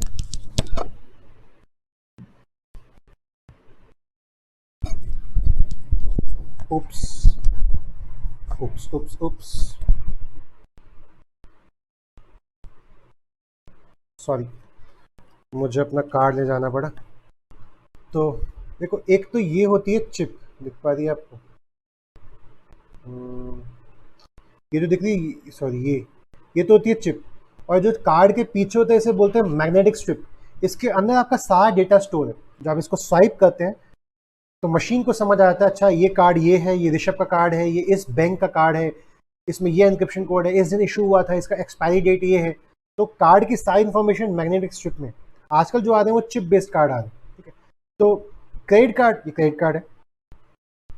तो credit card, it has also magnetic strip embedded in it. इसके अंदर चिपकी हुई है, इनबिल्ट है क्या, मैग्नेटिक स्ट्रिप, ठीक है, which is used to read credit card via card reader. तो जैसे आप इसे कार्ड रीडर मशीन के अंदर स्वाइप करते हैं तो इसमें से जो कार्ड की इंफॉर्मेशन है वो मशीन पढ़ लेती है और बोलती है, अच्छा ऋषभ हो तुम, चलो पिन नंबर डालो, पेमेंट करो। In this mode of payment the buyers cash flow is not immediately impacted. आपका कैश फ्लो आज थोड़ी ना बिगड़ा, शॉपिंग आपने आज कर ली क्रेडिट कार्ड से, लेकिन आपको आज थोड़ी ना पेमेंट करनी है, पेमेंट आपको 40 दिन बाद करनी है। तो 40 दिन तक आपके पास कैश रिजर्व है, कैश। और आप लोग एफ में पढ़ते हो कि वर्किंग कैपिटल में हम कैश है कैसे यूज कर सकते हैं। पेमेंट मुझे 40 दिन बाद करनी है ना, यूज करो इस पैसे को, यूज करो इस पैसे को। तो आपको आज, आप इमीडिएटली आपको इंपैक्ट नहीं करता, आपको पेमेंट कुछ टाइम बाद करनी है। User of the card make payment to card issue at the end of the billing cycle. तो मैं जब सारी पेमेंट कर चुका हूँ तो एसबीआई जो मेरा कार्ड इशूअर है मैं उसको पेमेंट कर दूंगा कुछ टाइम बाद। क्रेडिट कार्ड इशूअर चार्जेस करता है कस्टमर से पर ट्रांजेक्शन 5% ट्रांजेक्शन फीस। हालांकि अब ये कंसेप्ट खत्म हो चुका है, आज के टाइम पे कोई आपसे ट्रांजेक्शन फीस नहीं चार्ज की जाती। हाँ, लेकिन अगर आप ड्यू डेट के बाद बिल का पेमेंट करते हो तो यस, कुछ पेनल्टी चार्जेस लगते हैं, लेकिन आप ड्यू डेट तक अगर पेमेंट कर देते हो तो कोई 5% ट्रांजेक्शन चार्ज नहीं लगता। थियरी पुरानी है, पढ़नी पड़ेगी, कोई ऑप्शन नहीं है आपके पास। डेबिट कार्ड, डेबिट कार्ड में क्या होता है सर? डेबिट कार्ड में पहले से हमारे पैसे पड़े होते हैं सर। डेबिट कार्ड में पैसे कहाँ पड़े होते हैं? पहले से। तो ये हमारे पास आईडीबीआई का रुपए का डेबिट कार्ड, तो इसमें भी मैग्नेटिक स्ट्रिप होती है, ठीक है। तो डेबिट कार्ड, चिप नहीं है ये, सॉरी चिप है ये। तो डेबिट कार्ड में क्या है? पहले से पैसे मेरे अकाउंट में फॉर एग्जांपल 20,000 रुपये पड़े हुए हैं, तो मैं सिर्फ 20,000 ही खर्च कर पाऊंगा। क्रेडिट कार्ड में क्या है? लिमिट कितनी है क्रेडिट कार्ड की सर? 5.5 लाख की। तो आप 5.5 लाख तक खर्च कर सकते हो, 40 दिन बाद आपको 5.5 लाख पेमेंट करना है। कैश बैंक में कितना पड़ा हुआ है सर? बैंक में पड़ा है सिर्फ 20,000, तो आप सिर्फ 20,000 की शॉपिंग कर सकते हो। तो डेबिट कार्ड क्या है? Again, small plastic card with a unique number linked with bank account number. It is required to have a bank account number before getting debit card and from the bank. पहले आपका bank में खाता होना चाहिए, तभी आपको debit card issue होगा। Credit card के लिए बैंक में कोई खाता होने की जरूरत नहीं है, वो इशूअर आपको दे देता है। It enable card holder to pay for his or her purchase directly through his or her account. The major difference between debit card and credit card is that in case of payment through debit card, amounts get deducted from the card bank account immediately. And thereby should be sufficient balance आपके bank account में होना चाहिए to get the transaction completed. Whereas in case of credit card ऐसा कोई compulsion नहीं है, आपको तो पेमेंट 40 दिन बाद करनी है, और 40 दिन तक अगर आपके पास पैसा आ जाएगा तो ठीक है, कर लो शॉपिंग। स्मार्ट कार्ड, तो आजकल स्मार्ट कार्ड चलते हैं। स्मार्ट कार्ड क्या होता है सर? एक सेकेंड में देखो, थोड़ा शो ऑफ कर दो। Smart card, smart card, smart card, this is smart card और दिस इज स्मार्ट कार्ड। तुम्हारे लिए इतने सारे कार्ड इकट्ठे करके रखे हुए ताकि तुमको नॉलेज दी जा सके। तो दीज आर स्मार्ट कार्ड। ये कॉफ़ी कैफे डे का स्मार्ट कार्ड है, सीसीडी का, ठीक है। और ये शॉपर स्टॉप का स्मार्ट कार्ड है। ऐसे ही आपके पास भी एक स्मार्ट कार्ड होगा मेट्रो का। तो स्मार्ट कार्ड में क्या होता है? मैंने पैसे दिए, मैग्नेटिक स्ट्रिप इसमें भी होती है, मैंने पैसे दिए और उसने उतने पैसे से मेरा कार्ड रिचार्ज करवा दिया। जैसे पेटीएम में क्या करते हो, आप बैंक अकाउंट से पैसा निकाल के मोबाइल के वॉलेट में रख लेते हो। ऐसे ही आपके पास कुछ कैश था, जैसे आप कभी किसी मॉल में जाते हो ऊपर फूड कोर्ट में, तो वहाँ पे बहुत सारी जगहों पे कैश नहीं लेते, कार्ड में होता है। तो पहले आप एक कैश मैनेजर के पास जाते हो जिसको आप देते हो, भैया ये लो 5,000, और वो आपको 5,000 कार्ड रिचार्ज करके दे देता है। अब आप अलग अलग काउंटर पे जाके खाने पीने का सामान परचेज कर सकते हो। That's a smart card. तो स्मार्ट कार्ड क्या है, कंपनी के द्वारा इशू किया, जैसे शॉपर स्टॉप का स्मार्ट कार्ड है तो ये सिर्फ कहाँ चलेगा, शॉपर स्टॉप पे। सीसीडी का स्मार्ट कार्ड है, सिर्फ कहाँ चलेगा, सीसीडी पे चलेगा। बट इसमें फायदा क्या है, देखो अगर आपको क्रेडिट कार्ड परचेस करना मतलब क्रेडिट कार्ड अगर आपको चाहिए, अगर आपको क्रेडिट कार्ड चाहिए तो क्रेडिट कार्ड ऐसे ही नहीं मिल जाता, भैया क्रेडिट कार्ड दे दो, ऐसे थोड़ी ना मिल जाएगा। आपकी क्रेडिट रेटिंग्स चेक की जाती है कि पास में आपने कोई भी डिफॉल्ट नहीं किया हो, बैंक अकाउंट में आपके सफिशिएंट बैलेंस रहता है, उस बेसिस पे आपको क्रेडिट कार्ड मिलता है। और क्रेडिट कार्ड से जिस लेवल की आप शॉपिंग करते आते हो उस हिसाब का भी क्रेडिट लिमिट बढ़ती जाती है। अभी आपको जब मिला होगा 20,000 की क्रेडिट लिमिट है, बढ़ के 50 हो गई, बढ़ के 2 लाख हो गई, बढ़ के 5 लाख हो गई, बढ़ के 6 लाख हो गई। क्यों हो गई, बिकॉज आपकी क्रेडिट का वर्दीनेस अच्छा है। सिबिल ने आपको रेट, सिबिल आप पढ़ चुके होगे, जब आपने पब्लिक डिपॉजिट्स पढ़ा होगा कंपनी लॉ में चैप्टर, तो वहाँ पे हमने पढ़ा होगा सिबिल से रेटिंग लेनी पड़ती है डिपॉजिट्स अगर आपको इशू करने पब्लिक एट लार्ज को। तो सिबिल रेटिंग्स देता है कि भैया आप ऋषभ आपकी सिबिल रेटिंग ये है, आपको इतने रुपए का लोन मिल जाएगा, आप पे कर देते हो टाइम पे। तो इसको अगर हमें लेना है कंपनी से तो हमें क्रेडिट रेटिंग्स होनी चाहिए। अगर हमारी कोई क्रेडिट रेटिंग्स नहीं है, कोई हमें क्रेडिट कार्ड नहीं देगा, ठीक है। लेकिन अगर आपको स्मार्ट कार्ड चाहिए, भैया जरा मेट्रो कार्ड में रिचार्ज कर देना 2,000 का, कोई क्रेडिट रेटिंग थोड़ी ना मांग रहा है। तो स्मार्ट कार्ड एक सिंपल से खाना है, 5 का रिचार्ज करो खा लो। यानी स्मार्ट कार्ड क्या है, जितना पैसा होगा हम उतने से आपका कार्ड रिचार्ज कर देंगे, बाद में आप कार्ड से पेमेंट करते रहो, किसी को आपको हार्ड कैश देने की जरूरत नहीं है। इससे फायदा क्या होता है, कैश होगा, बिल लेके आएगा, 422 रुपीज का बिल है, 500 रुपये आपने रख दिए, वो बाद में छुट्टे बिल आया तो कई बार आप छुट्टे में सिर्फ 50 रुपये निकालते हो, बाकी के 28 रुपीज रखे नहीं देते हो, चल तू ले लियो, तो आपको बाद में खाता है 28 रुपये पे कर दिया मैंने उसको, बस शर्मो हया में कि कैसा लगूंगा 28 रुपये भी 5 स्टार में खाता खाते समय कि मैंने 28 रुपये भी निकाल लिए वहां से, चल टिप रख ले भाई तू। लेकिन अगर आप कार्ड से पेमेंट कर रहे हो, टिप का पंगा ही नहीं। 422 का बिल आया, कार्ड स्वाइप, सिर्फ 422 पे करने पड़े, एक्स्ट्रा पैसे नहीं पे करने पड़े। कोई ये नहीं बोल सकता छुट्टे नहीं है बाद में लगा लेना, नहीं, 422 का बिल है, 422 ही पे करेंगे। तो स्मार्ट कार्ड क्या है, सब प्रीपेड कार्ड है, पहले कार्ड को रिचार्ज कराना पड़ता है, similar to credit card and debit card in appearance, दिखने में वैसे ही लगता है, दिखा आपने, दिखने में सेम साइज सा, but it has small microchip based embedded in it, उसमें माइक्रोचिप लगी हुई है अंदर। इट हैज कैपेसिटी, जैसे आपने मेट्रो कार्ड देखा होगा उसके अंदर मैग्नेटिक चिप नहीं है लेकिन उसके अंदर चिप लगी हुई है। It has capacity to store customer personal information such as financial facts, कितने प्राइवेट एनक्रिप्शन की होती है, क्रेडिट कार्ड इन्फॉर्मेशन होती है, account information, so on. Smart card combine the advantage of both debit card and credit card are available to anyone. Regardless, किसकी जरूरत नहीं है आपको, क्रेडिट रेटिंग्स की जरूरत नहीं है, बिना क्रेडिट रेटिंग के आप कितना भी रिचार्ज करा सकते हो। एक इंसान बहुत अमीर है, बहुत करोड़ों, लेकिन इनकम टैक्स रिटर्न नहीं भरता, कोई प्रूफ नहीं है, बैंक में पैसे नहीं रखता, कैश रखता है मोटा पैसा, तो क्रेडिट कार्ड कंपनी उसको क्रेडिट कार्ड नहीं इशू करेगी, बट वो स्मार्ट कार्ड ले सकता है। 2 करोड़ पकड़, स्मार्ट कार्ड रिचार्ज कर दे मैं शॉपर स्टॉप का 2 करोड़ से, कितने का भी रिचार्ज करो, क्रेडिट रेटिंग की जरूरत नहीं कार्ड लेने के लिए, और income of applicant of smart card की जरूरत नहीं है। Moreover these are not link to bank account, इन्हें बैंक अकाउंट से लिंक करने की भी जरूरत नहीं है। For this reason smart card holder is not mandate to have any bank account, it is also used to store money which is reduce by usage, जिसकी वजह से आपको कैश रखने की जरूरत नहीं है। Mondex and Visa Cash card are example of smart card. The smart card holder has to load money onto the card by paying cash or through transfer his or bank account. तो या तो आप अपना card देके, मतलब credit card debit card देके, या तो अपना मेट्रो कार्ड रिचार्ज कराते हो, या कैश देके आप मेट्रो कार्ड रिचार्ज कराते हो। After loading the money on to the card holder can use the card to spend money up to the limit loaded in the amount in the metro card अगर आपका 200 का recharge है तो आप 200 की travelling कर सकते हो, वैसे रिचार्ज करना प्रीपेड कार्ड है, प्रीपेड कार्ड पहले रिचार्ज करना पड़ेगा, फिर आप उस पैसे का यूज कर पाएंगे, ठीक है, by using a credit card debit card. Once the loaded amount is spent the card holder may reload the money on to the card, फिर आपको दोबारा से इसको रीलोड कराना पड़ेगा। तो अगर हम इसी की बात करें तो डिजिटल पेमेंट में क्या क्या ट्रेडिशनल मेथड थे सर, कार्ड्स में 3, credit card, debit card, smart card, internet banking. तो डेबिट कार्ड, क्रेडिट कार्ड में क्या पढ़ा आपने, क्या क्या कीवर्ड थे, स्मॉल प्लास्टिक कार्ड है, कंटेन करता है unique number linked with account, embedded magnetic strip होती है, बायस कैश फ्लो तभी के तभी इंपैक्ट नहीं करता।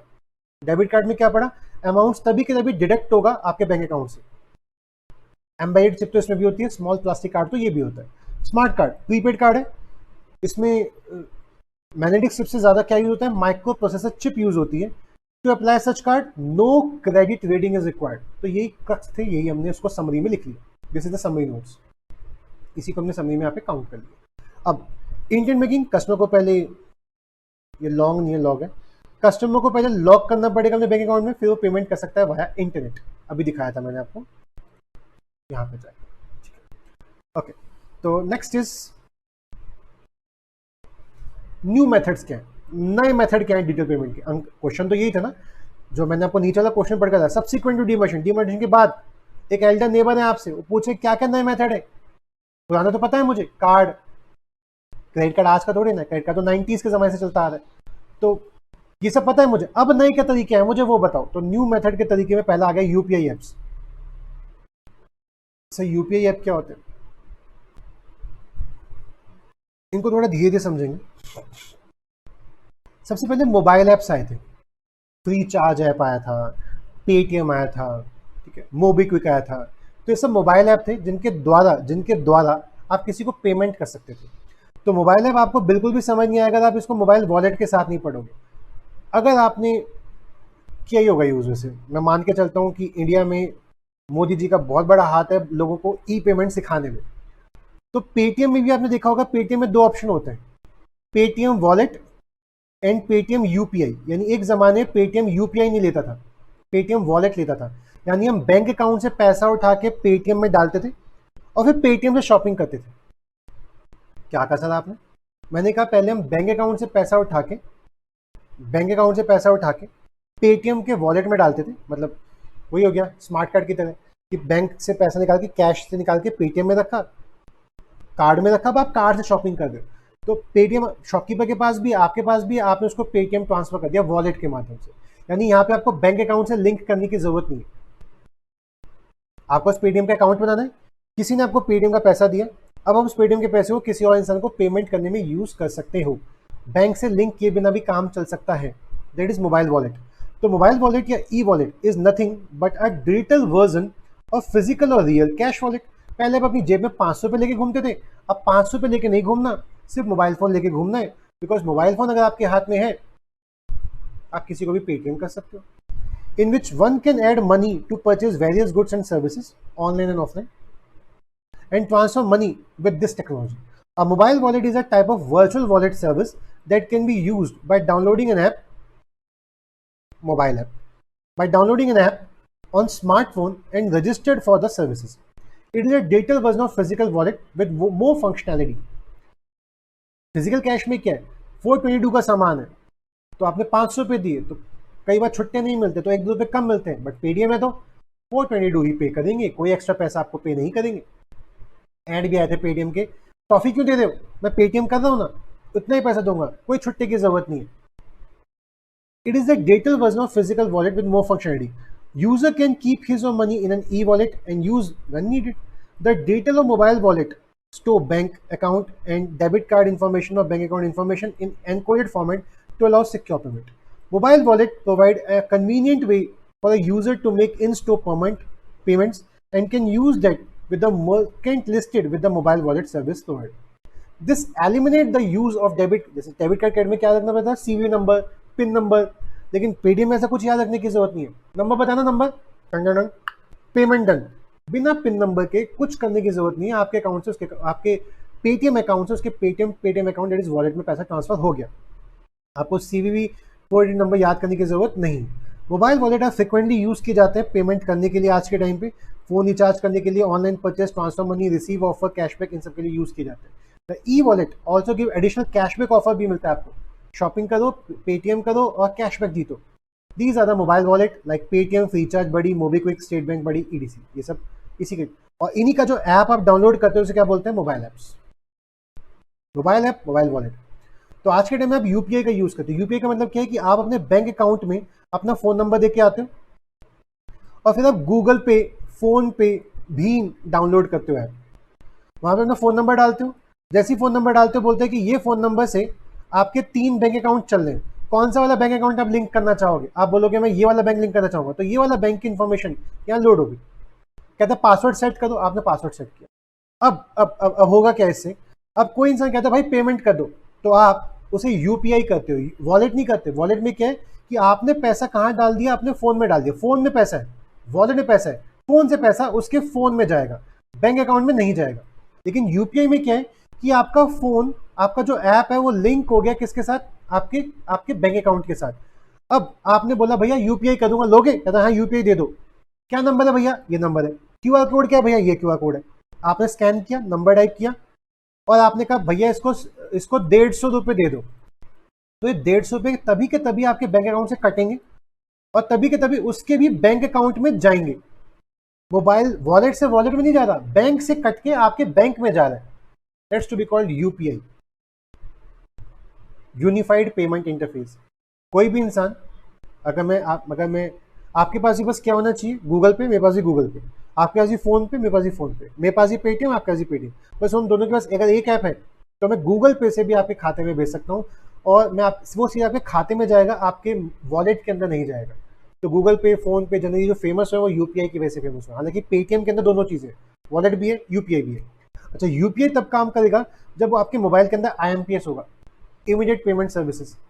तो आईएमपीएस क्या होता है? आईएमपीएस यही चीज़ होती है कि आपका मोबाइल नंबर लिंक हो जाता है किसके साथ, आपके बैंक के साथ। इसकी वजह से आप 24 घंटे 7 दिन 365 दिन बिना किसी छुट्टी के किसी भी टाइम पे पेमेंट कर सकते हो। अदरवाइज कैश पेमेंट में क्या होता था, नेट बैंकिंग में आरटीजीएस एनईएफटी में क्या करना पड़ता था, बैंक जाना पड़ता था। बैंक आज क्लोज है, आज सेकंड सैटरडे है, आज संडे है, तो आप पेमेंट नहीं कर सकते। रक्षाबंधन की छुट्टी, पेमेंट नहीं कर सकते। बट आप रक्षाबंधन वाले भी दिन भी अपनी बहन को पैसे दे सकते हो, बहन तुम पैसे ले सकते हो अगर तुम्हारे पास पेटीएम गूगल पे है तो आईएमपीएस ने ये सुविधा आसान कर दी। ठीक है, हाँ हाँ। नेक्स्ट एईपीएस क्या होता है? सर आपने इसकी थियरी छुड़वाई नहीं है, रीड करने को आपको दे रहा हूँ, मैं आपको ये थियरी यहाँ से पढ़ा दूँ। यूपीआई ऐप क्या होता है? यूपीआई एक सिस्टम है that powers multiple bank account. आपके पास मल्टी बैंक अकाउंट है, several banking service feature like fund transfer कर सकते हो, किसी को पेमेंट कर सकते हो एक मोबाइल एप्लीकेशन के द्वारा। Use to make fund transfer through mobile app. Mobile apps क्या होते हैं? आईएमपीएस से बिल्ट होते हैं, for example Bhim by NPCI, National Payment Corporation of India. IMPS क्या होता है? Instant payment inter bank account होता है, बैंक अकाउंट से कटता है, बैंक अकाउंट के पास पहुंचता है with the help of mobile phones, with help of mobile app. 24 घंटे 7 दिन काम करता है। मोबाइल वॉलेट क्या होता है? Digital version of physical wallet है, एलिमिनेट करता है, आपको CV number 4 digit pin number याद करने की जरूरत नहीं है। नाउ एईपीएस क्या होता है? एईपीएस आज के टाइम कहता है सर आपको मोबाइल फोन ले जाने की भी जरूरत नहीं है। होता है ना कई बार, मोबाइल फोन घर भूल गया यार, चार्जिंग पे था, कैसे करूं पेमेंट? कोई जरूरत नहीं है। अपने बैंक अकाउंट को आधार के साथ लिंक कराओ, कहीं भी आप जा रहे हो अपना आधार नंबर दो, आधार नंबर भी याद नहीं है, अपना अंगूठा लगा दो, बिकॉज आधार नंबर में अंगूठा भी स्कैन होता है। अंगूठा लगाओगे, मशीन होंगी उसके बाद, अंगूठा लगाओगे, आधार नंबर टाइप करवा दो। जैसे आप आधार नंबर बताओगे, बोलेगा आपका नाम ऋषभ है, मैंने कहा ऋषभ है, पिन नंबर डाल दो, पिन नंबर आपको याद होगा दिमाग में, आपने वो 4 डिजिट का पिन नंबर डाला और ऑटोमेटिकली आपके बैंक अकाउंट से पैसा कटा, उसके बैंक अकाउंट में पहुंच गया। अब आपको मोबाइल फोन की भी जरूरत नहीं, अंगूठा काम करेगा। या फिर आपको आधार नंबर याद है तो जुबान से आधार नंबर बोल दो, आधार नंबर टाइप करेगा, नाम आएगा, पिन नंबर डालो, पैसा ट्रांसफर। मोबाइल फोन भी ले जाने की जरूरत नहीं। बस हाँ, उसके पास एक एईपीएस यूज होने वाला पीओएस होना चाहिए, जैसे कार्ड को स्वाइप करने के लिए कार्ड वाली मशीन, ऐसी आधार नंबर के लिए अंगूठा स्कैन कर सके वैसी वाली मशीन हमें स्पेशली चाहिए। तो AEPS is Aadhaar based digital payment mode. Customer need only his और हर आधार नंबर टू पे सच मच टू पे एनी मर्चेंट। एईपीएस अलाउ करता है बैंक टू बैंक, बैंक से पैसा कटेगा, बैंक के पास पैसा, यानी आईएमपीएस की सुविधा यूज कर रहा होगा। It means the money you will pay will be get deducted from your account and credited to the pay's account directly. Customer will need to link Aadhaar, but इसके लिए आपको अपना बैंक अकाउंट अपने आधार के साथ लिंक कराना पड़ेगा। तो bank account APS once launched can be used as POS terminal also. APS can be used for all banking transactions such as balance inquiry कर सकते हो, cash withdrawal कर सकते हो, cash deposit, payment transaction, Aadhaar to Aadhaar fund transfer ADC. All transactions are carried out through banking correspondent based on Aadhaar verification. There is no need to physically visit any branch, provide debit or credit card, or even a signature of document. किसान भाइयों के लिए Modi government ने USSD launch, हालांकि USSD से पहले से चल रहा था बट ज़्यादा प्रमोट किया यूएसएसडी को। मोबाइल किसान भाइयों, तुम्हारे पास मोबाइल फोन वाला नहीं है जिसमें इंटरनेट चलता है, और अगर इंटरनेट नहीं चलता होगा तुम्हारे मोबाइल फोन में तो आप पेटीएम, गूगल पे, फोन पे इन सबको यूज नहीं कर पाओगे, बिकॉज ये सारे के सारे मोड इंटरनेट की सहायता से पेमेंट करवाते हैं। तो USSD unstructured supplementary service data क्या था? तो पुराने ज़माने के फ़ोन होते थे जिसमें आप फ़ोन तो कर सकते हो बट व्हाट्सएप नहीं चला सकते, यूट्यूब नहीं देख सकते, इंटरनेट की सुविधा नहीं है उसमें। पुराने ज़माने के फ़ोन नोकिया वाले टां टां टां टां टां टां, तो उससे फ़ोन नंबर तो है ना, फ़ोन नंबर को अपने बैंक अकाउंट के साथ लिंक कराओ, फिर अपने मोबाइल फ़ोन से हैश *9 टाइप करो, आपका बैंक अकाउंट की इंफॉर्मेशन आएगी। क्या जानना चाहते हो? पिछली 5 ट्रांजैक्शन, लास्ट 3 कैश विड्रॉल, किसी को पेमेंट करना है, वहां पे ऑप्शन आएंगे 1, इसके लिए 1 दबाएं, आपने मोबाइल फोन में 1 दबा दिया, आपकी लास्ट 5 ट्रांजैक्शन ये है। तो आपको एक नॉर्मल मोबाइल फोन पे जिसमें इंटरनेट की सुविधा नहीं थी, उसमें भी आप पेमेंट कर सकते हो, उसमें भी आप अपनी बैलेंस इंक्वायरी जान सकते हो, उसमें भी पिछली 5 ट्रांजैक्शन के बारे में पता कर सकते हो, पिन नंबर चेंज करवा सकते हो and so on. A revolutionary idea where to make payment through mobile is neither need for internet or nor any smartphone. USSD banking or *9 banking is a mobile-based digital payment mode. User does not have any smartphone or internet connection to use USSD. He or she easily use it with normal feature phone. USSD banking is an easy checking of mobile balance. He or she can use the service for many financial and non-financial operations such as checking balance, sending money, changing mobile PIN number, and so on. Mobile banking क्या होती है? अच्छा, mobile banking और Google पे में क्या अंतर है?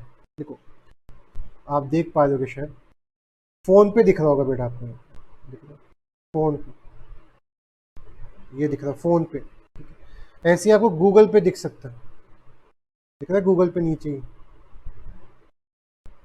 फिर आपको एक दिख रहा होगा इंडसइंड, ये रहा इंडसइंड। तो जो इंडसइंड का मैं आपको दिखा रहा हूँ ऐप, ये क्या है? ये मोबाइल बैंकिंग है, यानी मेरा जो इंडसइंड बैंक में अकाउंट है वो इंडसइंड बैंक का मैंने ऐप डाउनलोड कर लिया और मैं इंडसइंड के माध्यम से फंड ट्रांसफर कर रहा हूँ।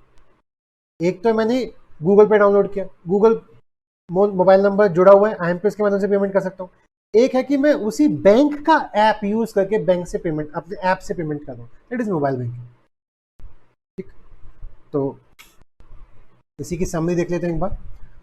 AEPS क्या होता है? Money you will pay get deducted from your account and credited to the payer's account. Customer will need to link Aadhaar number to their bank account. USSD, neither need for internet nor for any smartphone. USSD banking को हम क्या बोलते हैं? *9 banking एक mobile banking based digital payment mode है। कहाँ का use, किस लिए यूज होता है? Check balance, send money, changing mobile number, pin number, EDC। Now what is crypto currency? ये एक नया टॉपिक ऐड किया है ICAI ने मई 2021 के बच्चों के लिए, जुलाई 2021 में जो पेपर हुआ उन बच्चों के लिए। उससे पहले क्रिप्टो करेंसी नाम का टॉपिक नहीं था। अच्छा, क्रिप्टो करेंसी समझने के लिए आपको आपने एक वर्ड सुना होगा, बिटकॉइन। अच्छा, एक छोटी सी जानेंगे क्रिप्टो करेंसी के बारे में। मैं आपके साथ थोड़ा कम ही शेयर कर पाऊंगा बिकॉज क्रिप्टो करेंसी अपने आप में एक बहुत बड़ा कॉन्सेप्ट है, बहुत ज़्यादा बड़ा कॉन्सेप्ट है और इतना ईजिली एक्सप्लेनेबल नहीं है। ICAI की थियरी पढ़ोगे तो आपको वहाँ पे ज़्यादा कुछ कंटेंट देखने को मिलेगा नहीं, बट ईजिली एक्सप्लेनेबल नहीं है। अगर आपको बहुत ही डिटेल नॉलेज चाहिए बिटकॉइन के बारे में, क्रिप्टो करेंसी के बारे में, तो आप मुझसे PDF ले सकते हैं। बिटकॉइन किसने बनाया, किसने कॉन्सेप्ट जनरेट किया? उस अंकल का नाम था, या पता नहीं कंपनी थी, सतोशी नाकामोटो। आज तक नहीं पता कि सतोशी नाकामोटो अंकल है कौन।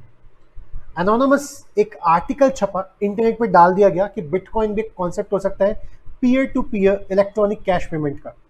बिटकॉइन होता क्या है, बिटकॉइन में कैसे एक ट्रांजेक्शन दूसरे अकाउंट में पहुंचती है, ये पूरी की पूरी थियोरी आपको इंटरनेट पे मिल जाएगी। आप टाइप करेंगे bitcoin peer to peer network payment और आपको ये पूरी की पूरी PDF फाइल, ये पूरा का थीसिस थियोरी पूरा का पूरा आपको गूगल पे मिल जाएगा। आप इसको थॉरली रीड कर सकते हो।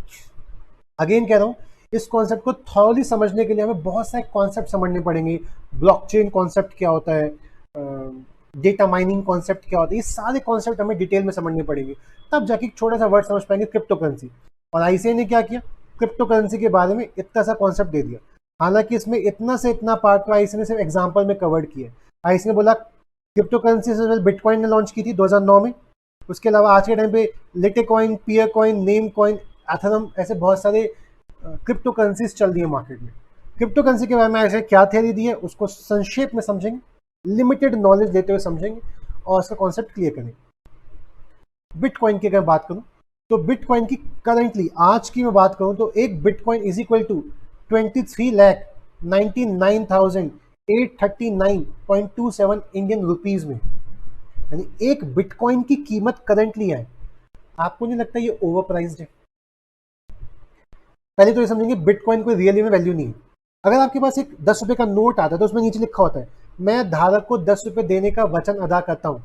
इसका कॉन्सेप्चुअल मतलब ये होता है कि गोल्ड के बेसिस पर नोट्स बनते हैं, ऐसा हमने कॉन्सेप्चुअली सुना था। गोल्ड इंडिया के पास जितना गोल्ड रिजर्व होगा उतने वो नोट छाप सकता है। यानी कि आपके पास 500 का नोट है तो आप आरबीआई को जाके 500 का नोट दो और आरबीआई आपको 500 के गोल्ड 500 रुपए का गोल्ड दे देगी। इसका एग्जैक्टली मतलब तो ये होता है, यानी कहीं ना कहीं कैश पे मार्केट में जो इंडिया में जो कैश घूम रहा है उस पर गवर्नमेंट का कंट्रोल है, सेंट्रल अथॉरिटी वो डिसाइड करेगी कितने नोट छपेंगे कितने नोट नहीं छपेंगे। बट बिटकॉइन में ऐसा कुछ नहीं है। बिटकॉइन में आप खुद से एनकोडिंग सीख के खुद से बिटकॉइन जनरेट कर सकते हो, इस पर किसी का कंट्रोल नहीं है। और जो सतोशी नाकामोटो अंकल उन्होंने बिटकॉइन में कॉन्सेप्ट में ये बताया कि 21 मिलियन से ऊपर के बिटकॉइन बन भी नहीं पाएंगे। तो एल्गोरिथम मतलब जो कोड्स हैं वो बड़े टिपिकल हैं, वो एनकोडिंग अगर आप सीखेंगे तो आप खुद से ही बिटकॉइन जनरेट कर सकते हैं। अच्छा, बिटकॉइन जनरेट करने के लिए आपको कॉन्सेप्ट समझना पड़ेगा ब्लॉकचेन। तो अगर आप एक टाइप करते हैं blockchain.com, ठीक है, तो आपको वहां पे ये इंफॉर्मेशन मिलेगी कि अभी करंटली $32,174 का एक बिटकॉइन चल रहा है, ठीक है। इतना एस्टिमेटेड हैश रेट, इतना एस्टिमेटेड टाइम लगता है एक बिटकॉइन को डिक्रिप्ट करने में, और करंटली पिछले 24 घंटे में 176,651 बिटकॉइन के ट्रांजैक्शन जैसे होते हैं ना स्टॉक एक्सचेंज में, एक शेयर इतनी बार खरीदा परचेज किया गया, तो बिटकॉइन पिछले 24 घंटे में 176,651 टाइम्स ट्रांजैक्ट हुआ है। किसने खरीदा है, किसने बेचा है, खरीदा है, बेचा है, ऐसी ट्रांजैक्शन हुई है। ट्रांजैक्शन का वॉल्यूम कितना था? 57,223 BTC खरीदे बेचे गए, ये उनकी वॉल्यूम है। इतने BTC बिटकॉइन खरीदे बेचे गए। तो आपको ये यहाँ पे वो कॉन्सेप्ट पता चलेगा ना, व्हाट इज ब्लॉकचेन। अब ब्लॉकचेन समझाना पड़ेगा मुझे आपको, मैं आपको समझाऊंगा ब्लॉकचेन। तो क्रिप्टो करेंसी काम कैसे करती है उस कॉन्सेप्ट को समझेंगे। सपोज मैं एक इंसान हूं, मैं आपको यहां समझाऊंगा कि मेरे पास ऑलरेडी कहीं से बिटकॉइन आया पड़ा है, मेरे पास ऑलरेडी कहीं से क्रिप्टो करेंसी आई पड़ी है। मैं इस कॉन्सेप्ट से आपको समझाना शुरू करूंगा। तो मैंने किसी से बिटकॉइन परचेज किया, ठीक है, अब मुझे आगे किसी को बिटकॉइन बेचना है, बिकॉज बिटकॉइन की कोई वैल्यू नहीं है। सपोज बिटकॉइन को कुछ आप ऐसे समझेंगे पुराने जमाने का नेगोशिएबल इंस्ट्रूमेंट। मैं आपको किसी कागज पे लिख के दे रहा हूं, मैं तुम्हें वचन देता हूं किस पर्टिकुलर डेट पे मैं आपको इतने रुपए दे दूंगा। क्या उस कागज की वैल्यू है? डिपेंड अपॉन इंसान कौन है। अगर मुकेश अंबानी किसी कागज पे लिख के दे रहा है कि नेगोशिएबल मैं आपको इतने रुपए दूंगा, ड्रॉई तो पे इतने रुपए दूंगा मैं आपको, तो उसकी वैल्यू है। मैं लिख के दूंगा, शायद उस नेगोशिएबल इंस्ट्रूमेंट को लोगे भी नहीं। क्रेडिट वर्दीनेस पे डिपेंड करता है। तो ऐसे ही मैंने एक कागज, मैंने एक ऐसी कोड बनाया और मैंने बोला ये कोड की कीमत 2 रुपए है, आप मान लो कि वो 2 रुपए का है। तो बिटकॉइन 2009 से चला आ रहा है और इतने सारे लोगों ने माना कि हाँ it has some value, it has some value, it has some value, और इसके प्राइस ऊपर जा रहे हैं। आपको पता है एक शेयर 10 रुपए का है, यानी कंपनी के पास शेयर कितने रुपए पहुंचे? सिर्फ 10 रुपए। लेकिन आज वो करंट शेयर सेंसेक्स में, निफ्टी में वो खरीदा बेचा जा रहा है 2250 रुपए का। तो क्या एक्चुअली कंपनी के पास 2250 रुपए पहुंचे? नहीं, ये तो उसकी मार्केट वैल्यू है, इंट्रिंसिक वैल्यू है। हमको लगता है कि अगर आज कंपनी बंद होगी तो शेयर होल्डर को सिर्फ 10 रुपए नहीं मिलेंगे, एसेट वैसेट बेचने के बाद, सारी लायबिलिटी पेमेंट करने के बाद जो शेयर होल्डर उसके पास 2250 रुपए पहुंचेंगे। That's the market value. इस बेसिस पे हम इसके प्राइस को हाइक किए जा रहे हैं, बट एक्चुअली में कंपनी के पास तो 10 रुपए ही है। तो सेम एज द कॉन्सेप्ट कि बिटकॉइन की एक्चुअली में कोई वैल्यू नहीं है, बट खरीदते बेचते, डिमांड सप्लाई, डिमांड, भाई मुझे भी चाहिए बिटकॉइन, भाई मुझे भी चाहिए बिटकॉइन। वो खरीदेगा तो सप्लाई करना बोलेगा भाई मैं दूंगा बिटकॉइन 1 लाख में, हाँ ठीक है 1 लाख में दे दे, क्योंकि दूसरा बोलेगा मेरे को चाहिए, मैं दूंगा भाई तेरे को 4 लाख में। तो ऐसे करते करते डिमांड एंड सप्लाई के गेम के चक्कर में, बिटकॉइन का दाम ऊपर बढ़ता गया।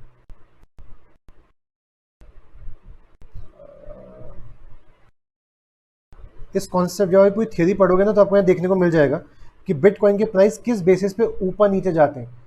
Simple demand and supply. Demand and supply के बेसिस पे आपके इसके प्राइस ऊपर नीचे जाते हैं, जितना लोग डिमांड करेंगे प्राइस ऊपर बढ़ेगा। अच्छा, बिटकॉइन कैसे भेजा जाता है? देखो, अगर आप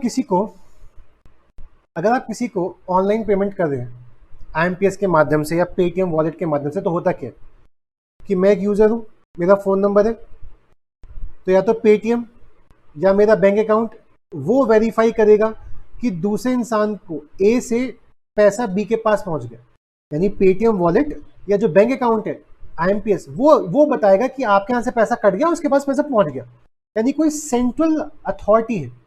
और इसको कौन कब्जे में ले सकता है? Central government. पेटीएम बताओ किसने कितना पैसा ट्रांसफर किया। एक अथॉरिटी अगर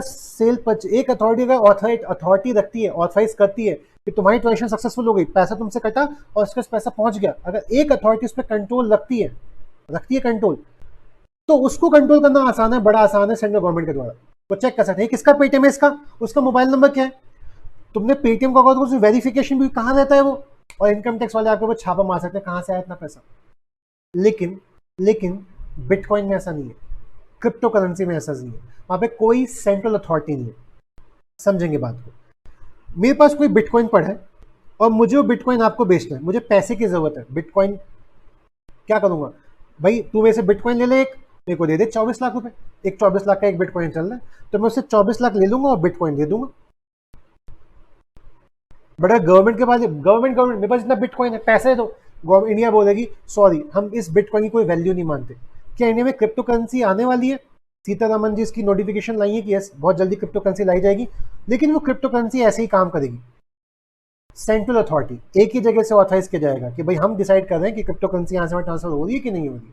बट क्रिप्टो करेंसी एग्जैक्टली ऐसा नहीं है। क्रिप्टो करेंसी ब्लॉकचेन कॉन्सेप्ट होता है।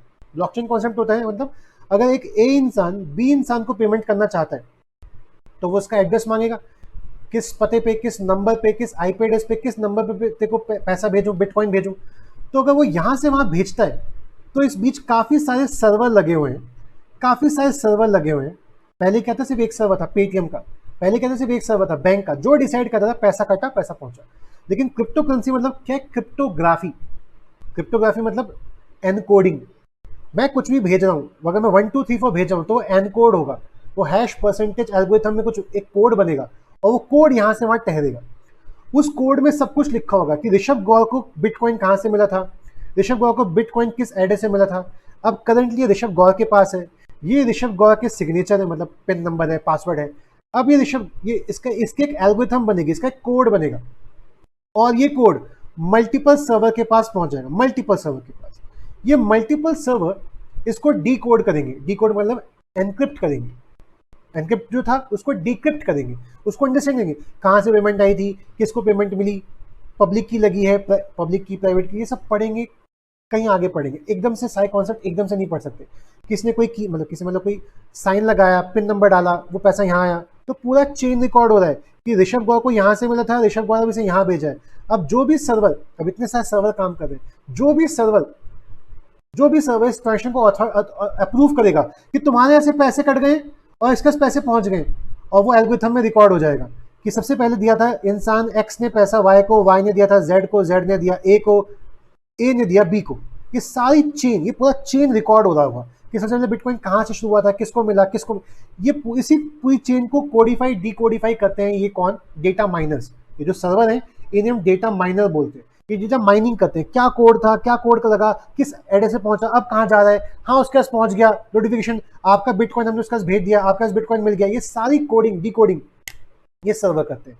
जो सर्वर सबसे पहले करके दे देता है काम, अप्रूव कर दिया, अब ये सर्वर काम करना बंद कर देंगे, अब वो किसी और की ट्रांजेक्शंस देखेंगे, फिर किसी एक्स को किसी वाई को पेमेंट करनी होगी, फिर इन सबके पास जाएगा। तो काम एक जगह से नहीं हो रहा, काम डिसेंट्रलाइज है। कई बार ये वाला सर्वर अथॉरिटी दे देगा, कई बार ये वाला सर्वर अप्रूव कर देगा, कभी ये सर्वर अप्रूव कर देगा। काम डिसेंट्रलाइज है, पीयर टू पीयर है। ठीक है, अच्छा, जो ये काम करेगा, सर अगर हम ये काम कर रहे हैं, हम भी खुद का सर्वर लगा देते हैं, जो ये काम करेगा उसको पैसे मिलेंगे। मतलब आपके अकाउंट से कटेगा 1.2 बिटकॉइन, इसको मिलेगा 0.2 बिटकॉइन, और बी के पास पहुंचेगा 1 बिटकॉइन। यानी जो इसकी डेटा माइनिंग कर रहे हैं, जो इस एनक्रिप्शन को डिक्रिप्ट कर रहे हैं, जो इस एनकोडिंग को डिकोड कर रहे हैं और इसकी पूरी चेन बना रहे हैं, वो भी पैसा कमाएगा ना, वो भी मेहनत कर रहा है आपके लिए, तो उसको भी 0.2 बिटकॉइन मिलेगा। तो इस तरीके से आप बिटकॉइन कमा सकते हैं खुद का एक अच्छा सीपीयू लॉन्च करके, खुद के अच्छे अच्छे सर्वर्स लगा के। That's the whole concept. अगर थोड़ा समझने में क्रिटिकल है तो I can understand. Crypto currency 1 minute में नहीं समझी जा सकती। आप इसकी वीडियोस भी देखेंगे तो या तो फॉरेन ऑथर्स की होगी, या फिर इंडिया में जो लोग बिटकॉइन के बारे में बता रहे होंगे वो यही बता देंगे बिटकॉइन अच्छा है या बुरा है। वो बिटकॉइन के कॉन्सेप्ट को नहीं बता पाएंगे। आपने क्या कॉन्सेप्ट सीखा, आपके पास कहीं से बिटकॉइन आया, मैंने यहाँ से आपको समझाना शुरू किया। अगर आपको किसी ए को किसी बी को बिटकॉइन भेजना है, उसका एड्रेस मांगा, किसी को पेमेंट कर तो नंबर मांगते हो, क्या नंबर है, क्यूआर कोड बता, मांगा, आपने उसको पेमेंट कर दी, तो पेटीएम बताता है payment done, payment done, Google पे बताता है पेमेंट डन।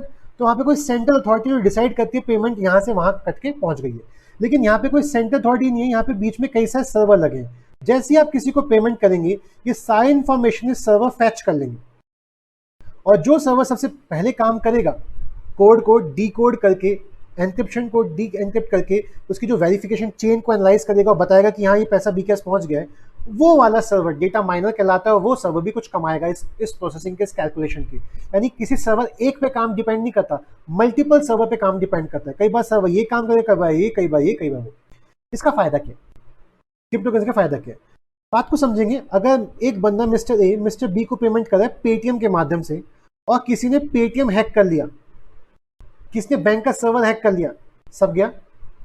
लेकिन यहां पे आपको एक सर्वर नहीं, आप हैकर को ही नहीं पता कि कौन सा सर्वर एग्जैक्ट प्रोसेसिंग कर रहा है, तो उसको सारे सर्वर हैक करने पड़ेंगे।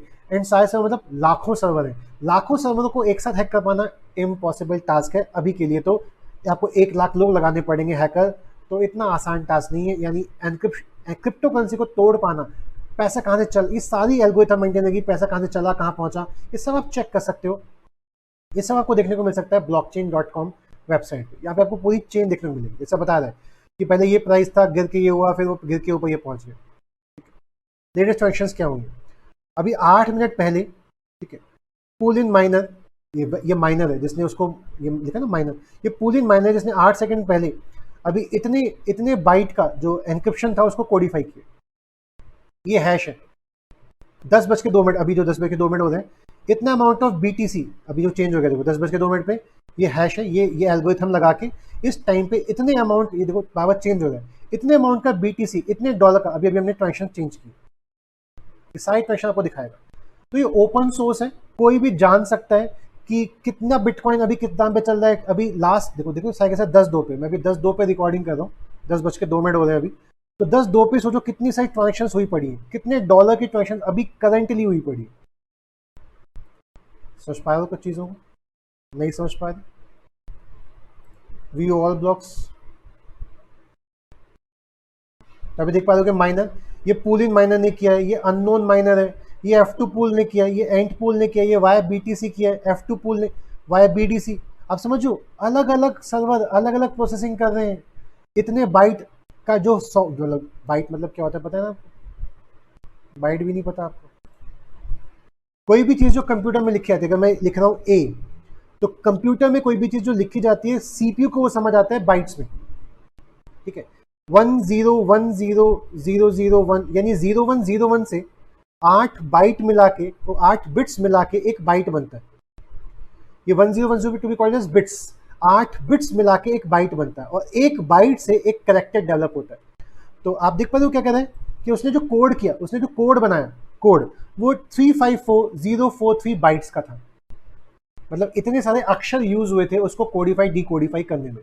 ये पूरी चीज आप सब कुछ यहाँ पे ओपन सोर्स है, कोई भी इसकी इंफॉर्मेशन, कोई भी ये इंफॉर्मेशन जान सकता है, कोई भी इंसान क्रिप्टो करेंसी बना सकता है। बट यस, आपने जो क्रिप्टो करेंसी बनाई, क्या लोग उसको खरीदना चाहते हैं?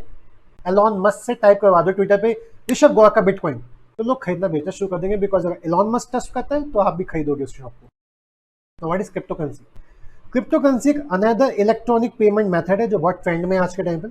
It is steadily going, day by day grow कर रही है, बट गवर्नमेंट का इस पर कोई कंट्रोल नहीं है, इसलिए गवर्नमेंट आपको कोई एश्योरिटी नहीं देता। यानी कल अगर साय के सर्वर किसने हैक कर लिए तो कोई पैसा आपका डूब गया, 24 लाख लगाए थे डूब गए, लेकिन अगर पेटीएम डूब गया, बैंक डूब गया, तो गवर्नमेंट आएगा, बिकॉज गवर्नमेंट उसे कंट्रोल करता है, तो गवर्नमेंट आएगा, इंटरवीन करेगा, कोई बात नहीं, आपको कुछ पैसा तो देंगे, गवर्नमेंट कह दी, गवर्नमेंट एश्योर कर दी। इसलिए बिटकॉइन इतना भरोसेमंद नहीं है लोगों के लिए। क्रिप्टो करेंसी एक डिजिटल करेंसी है, डिजिटल है, हार्ड कैश में दिखती नहीं है आपको। Produce by public network, public ही बना रही है, एक आम इंसान डेवलप कर रहा है, एक आम इंसान को पेमेंट कर रहा है, गवर्नमेंट का कोई कंट्रोल ही नहीं है इसके ऊपर, रेदर देन एनी गवर्नमेंट, कोई गवर्नमेंट का कंट्रोल नहीं है, rather than government uses cryptography, cryptography का यूज कर रही है, एनक्रिप्शन का यूज कर रही है to ensure that payment are sent and received safely. Cryptocurrency is medium of exchange wherein records of individual coin ownership are stored in computerized database using strong cryptography. Cryptocurrency is also called so because all the data is ensured with strong cryptography. जो भी data मैं यहाँ से भेजूंगा वो cryptograph होके जाएगा, मतलब कोडिफाई होके जाएगा, वो कोड बन के जाएगा. The strong cryptography makes it almost impossible to counterfeit. आप उसको कॉपी नहीं कर सकते. आप उस क्रिप्टो करेंसी के दो, जैसे एक नॉर्मल कागज है उसका जाली कागज, जाली नोट बन सकता है, बट क्रिप्टो करेंसी का कोई जाली नोट नहीं बन सकता, जाली करेंसी नहीं बन सकती. You can not use it twice, एक code. The other digital currency such as DigiCash utilize trusted by third party in which the third party verify, third party मतलब डेटा माइनर्स वेरीफाई करेंगे, facilitate करेंगे कि हाँ transaction complete हो गई, आपका पैसा उसके पास पहुंच गया. क्रिप्टो करेंसीज कंप्लीटली अंडरलाइन करेंगे डिसेंट्रलाइज्ड है, डिसेंट्रलाइज्ड है, किसी एक का कंट्रोल नहीं है, कई सारे सर्वर काम कर रहे हैं, जो सर्वर काम कर देगा उससे काम करवा लेंगे, डिसेंट्रलाइज्ड है, which means that there are no server involved or no central authority, no central controlling authority, कोई भी सर्वर काम कर देगा. Cryptocurrency is digital money which does not involve any physical coin. Since it is all online, the user can transfer cryptocurrency to someone online without going to the bank. It can be used by making quick payment without any transaction fees. Cryptocurrency is stored in digital wallet either on the company or the hardware. आप mobile में देख सकते हो आपके पास कितना crypto currency पड़ा है. ये कुछ एग्जांपल्स हैं, बिटकॉइन, लिटकॉइन, पेयरकॉइन, नेमकॉइन, एथेरियम, ये कुछ एग्जांपल्स हैं जो करंटली क्रिप्टो करेंसी में चलते हैं. ठीक है, नॉलेज चाहिए आप ये पीडीएफ डाउनलोड कर सकते हो. ठीक है, सतोशी नाकामोटो, ये इंसान पता नहीं कौन था जिसने ये कॉन्सेप्ट बना के गायब हो गए. ठीक है, अगर आपको कुछ देखना है तो आप blockchain.com में जाके देख सकते हो, वहाँ पे सारी इन्फॉर्मेशन आपको मिल जाएगी, कितने मिनट पहले किस सर्वर ने कौन सा बिटकॉइन यहाँ से वहाँ का ट्रांजेक्शन किया, अभी करंटली क्या वैल्यू चल रही है एंड सो ऑन. ओके. तो क्रिप्टो करेंसी क्या है? Digital currency produced by public network rather than any government, use करती है cryptography to ensure payment are sent and receive safely. Decentralize यानी कोई सर्वर, कोई सेंट्रल अथॉरिटी नहीं है. Example bitcoin, EDC. तो ये हमने अभी क्या खत्म किया? हमने खत्म किया डिजिटल पेमेंट, हमने भी खत्म किया डिजिटल पेमेंट्स. आप देख रहे हो ऐसे 16 कॉन्सेप्ट हैं. 16 कॉन्सेप्ट में से भी हमने सिर्फ एक कॉन्सेप्ट खत्म किया है डिजिटल पेमेंट, और आप देख पा रहे होगे इसमें अप्रॉक्स 1.25 घंटे लग चुके हैं. That's why I am saying कि जब आप एक कॉन्सेप्ट को पढ़ो तो इतना डिटेल, इतना थॉरली पढ़ो कि आपको वो याद रहे. अब आपको क्या याद रखना है? आपको डिजिटल पेमेंट्स में क्या याद रखना है? Digital payment, way of payment which is made through digital modes. Electronic payment, instant and convenient way to make payment. Digital payment के एडवांटेज क्या है? ईजी और कन्वीनियंट है. पे and send money from anywhere, discount मिलते हैं taxes में, return record होता है, लेस रिस्क होता है. कॉम्पिटिटिव एडवांटेज है उन बिजनेस के लिए जो इसको यूज करते हैं. Environment friendly. डिसएडवांटेज क्या है? नॉन टेक्निकल पर्सन को यूज नहीं कर सकता, थेफ्ट होने का खतरा रहता है, ओवर स्पेंडिंग हो जाती है, डिस्प्यूटेड ट्रांजेक्शन में रिफंड मिलना मुश्किल हो जाता है, इंक्रीज होती है बिजनेस कॉस्ट जो इसको लगाते हैं, एंड नेसेसिटी ऑफ इंटरनेट तो चाहिए. कितने टाइप के डिजिटल पेमेंट है? पुराने जमाने में कैश, वो कार्ड और इंटरनेट बैंकिंग चलता था. आज के समय में UPI app, IMPS mobile app, mobile wallet, AEPS, USSD, mobile banking, crypto currency use होते हैं. ये उनकी थोड़ी बहुत थ्योरी दे रखी है. ये थ्योरी, ये समरी आप डेली याद करेंगे. आज पढ़ा, घर पे जाके पढ़ेंगे, कल सुबह फिर पढ़ के आएंगे, फिर पढ़ेंगे, फिर क्लास में पढ़ाऊंगा, फिर घर जाएंगे, नेक्स्ट डे क्यूमुलेटिव स्टडी करेंगे, जो कल पढ़ा था वो पढ़ेंगे, जो आज पढ़ा है वो पढ़ेंगे. इस तरीके से आप डेली बेसिस पे रिवीजन करेंगे. अगर ऐसा रिवीजन करोगे, मैं गारंटी देता हूं आप ईएसएसएम में 100 में 100 ला सकते हो. प्रॉब्लम यही है कि आप ऐसे रिवीजन नहीं करते. आपको लगता है टीचर ने पढ़ाया हो गया. अकाउंट्स का भी एक क्वेश्चन, एक कॉन्सेप्ट समझने के लिए आपको उसके 4-5 क्वेश्चन सॉल्व करने पड़ते हैं. एफएम का, टैक्स का पहला क्वेश्चन करते हैं आपको हाउस प्रॉपर्टी क्लियर नहीं हो जाता. आप ऐसे हाउस प्रॉपर्टी को समझने के लिए ऐसे 8-10 क्वेश्चन करते हो. एफएम में कैपिटल बजटिंग कर दो, पहले क्वेश्चन में सब कुछ समझ नहीं आता, आपको 10-15 क्वेश्चन सॉल्व करने पड़ते हैं, तब जाके आपको उसकी रिदम आती, तब जाके आप क्वेश्चन बड़ा फास्ट तरीके से काम कर पाते हो. तो थियोरी में भी अगर आप चाहते हो कि एग्जाम में आप एकदम से ऐसे लिख पाओ, तो आपको ये सब लिख के देखना पड़ेगा, आपको नोट्स खुद से बनाने पड़ेंगे. समझ लो आप इस बात को. आपको इसको 8-10 बार रिवाइज करना पड़ेगा. कॉन्सेप्ट कर लेंगे डेली बेसिस पे तो आप ऐसे रिवाइज करेंगे, और हफ्ते में एक बार हफ्ते में एक बार आप पूरी बुक खोल के ऐसे से थॉरली रीड करें। जब तक आप ऐसा नहीं करेंगे 7-8 बार, 8-10 बार, तब तक आपके अंदर EIS SM के अंदर कॉन्फिडेंस नहीं आएगा। तो जितना टाइम आप अकाउंट्स को देते हो उतना ही टाइम आपको ये देना पड़ेगा। जितना टाइम आप FM टेक्स मतलब जितने भी आपके न्यूमेरिकल सब्जेक्ट्स हैं जिसमें आपको कैलकुलेशन करने में मजा आता है, उतना टाइम आपको यहाँ देना पड़ेगा, उतनी बार आपको यहाँ भी रिवाइज करना पड़ेगा। जब तक नहीं करोगे तब तक बच्चे यही बोलते रहेंगे कि EIS SM टफ है, नहीं पढ़ोगे तो। जैसे अभी आपने पढ़ा, क्या आपको सारी लैंग्वेज याद हो गई है? नहीं, लेकिन आपको की वर्ड याद हो गए जो अभी याद है, कल तक भूल जाओगे। तो कल तक याद रखने के लिए दोबारा रिवाइज, 3 बार रिवाइज, 4 बार रिवाइज, 5 बार रिवाइज। तो हफ्ते में एक बार thorough study and daily basis पे दैट समरी स्टडी। उस समरी को हमें बार बार स्टडी तो करना ही करना है, ठीक है। तो नेक्स्ट टॉपिक में मूव करते हैं। हमने इस टॉपिक में बहुत टाइम लगा दिया, रिवाइज भी कर लिया, रिकॉल भी कर लिया। MCQ कितनी आसान से कर पाओगे? *9 and hash code is use for USSD। कौन सा ऐसा फीचर जो नॉर्मल फीचर फोन में यूज होता है? USSD। Which is not a disadvantage of digital payment. Over spending तो होती है सर, डिफिकल्टी टेक्निकल पर, इनकैपेबिलिटी नाम का टॉपिक हमने पढ़ा नहीं। UPI की फुल फॉर्म क्या है सर? Unified payment interface. समझ पाते? तो ये MCQ करना कितना आसान हो जाएगा अगर आपने कॉन्सेप्ट की थॉट स्टडी की है तो। हमारा फोकस MCQ पे बहुत लीस्ट रहता है। हमें लगता है कॉन्सेप्ट को इतना स्ट्रॉन्ग करो कि कोई सा भी MCQ आ जाए, कैसी भी कहानी बन के आ जाए, आप सॉल्व कर पाओगे। कॉन्सेप्ट स्ट्रॉन्ग करना बहुत जरूरी है। तो अब हम नेक्स्ट टॉपिक पढ़ रहे हैं। उस टॉपिक का नाम है BYOD। बड़ा सिंपल सा है। एक्चुअली BYOD एक पॉलिसी है, ये स्ट्रेटेजिक मैनेजमेंट में भी हो सकती थी, बट कोई नहीं, कंप्यूटर वर्ड आते ही लोगों को लगता है EAS का पार्ट आ गया। That's why.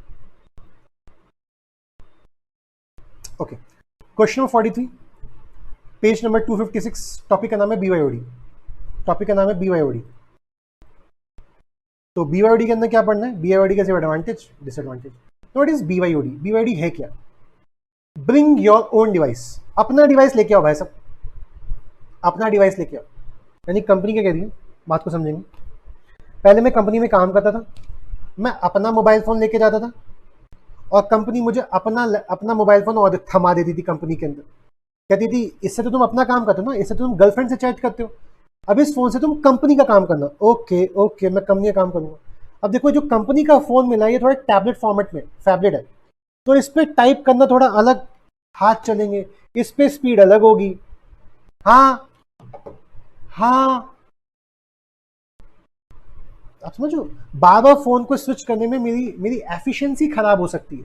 तो कंपनी कह रही है अब से हम आपको ये कोई अपना फोन देंगे ही नहीं, आप जो अपना फोन लाते हैं इसी फोन में कंपनी का सॉफ्टवेयर डाउनलोड कर लो और कंपनी की एक्टिविटी इसी फोन से कर लो।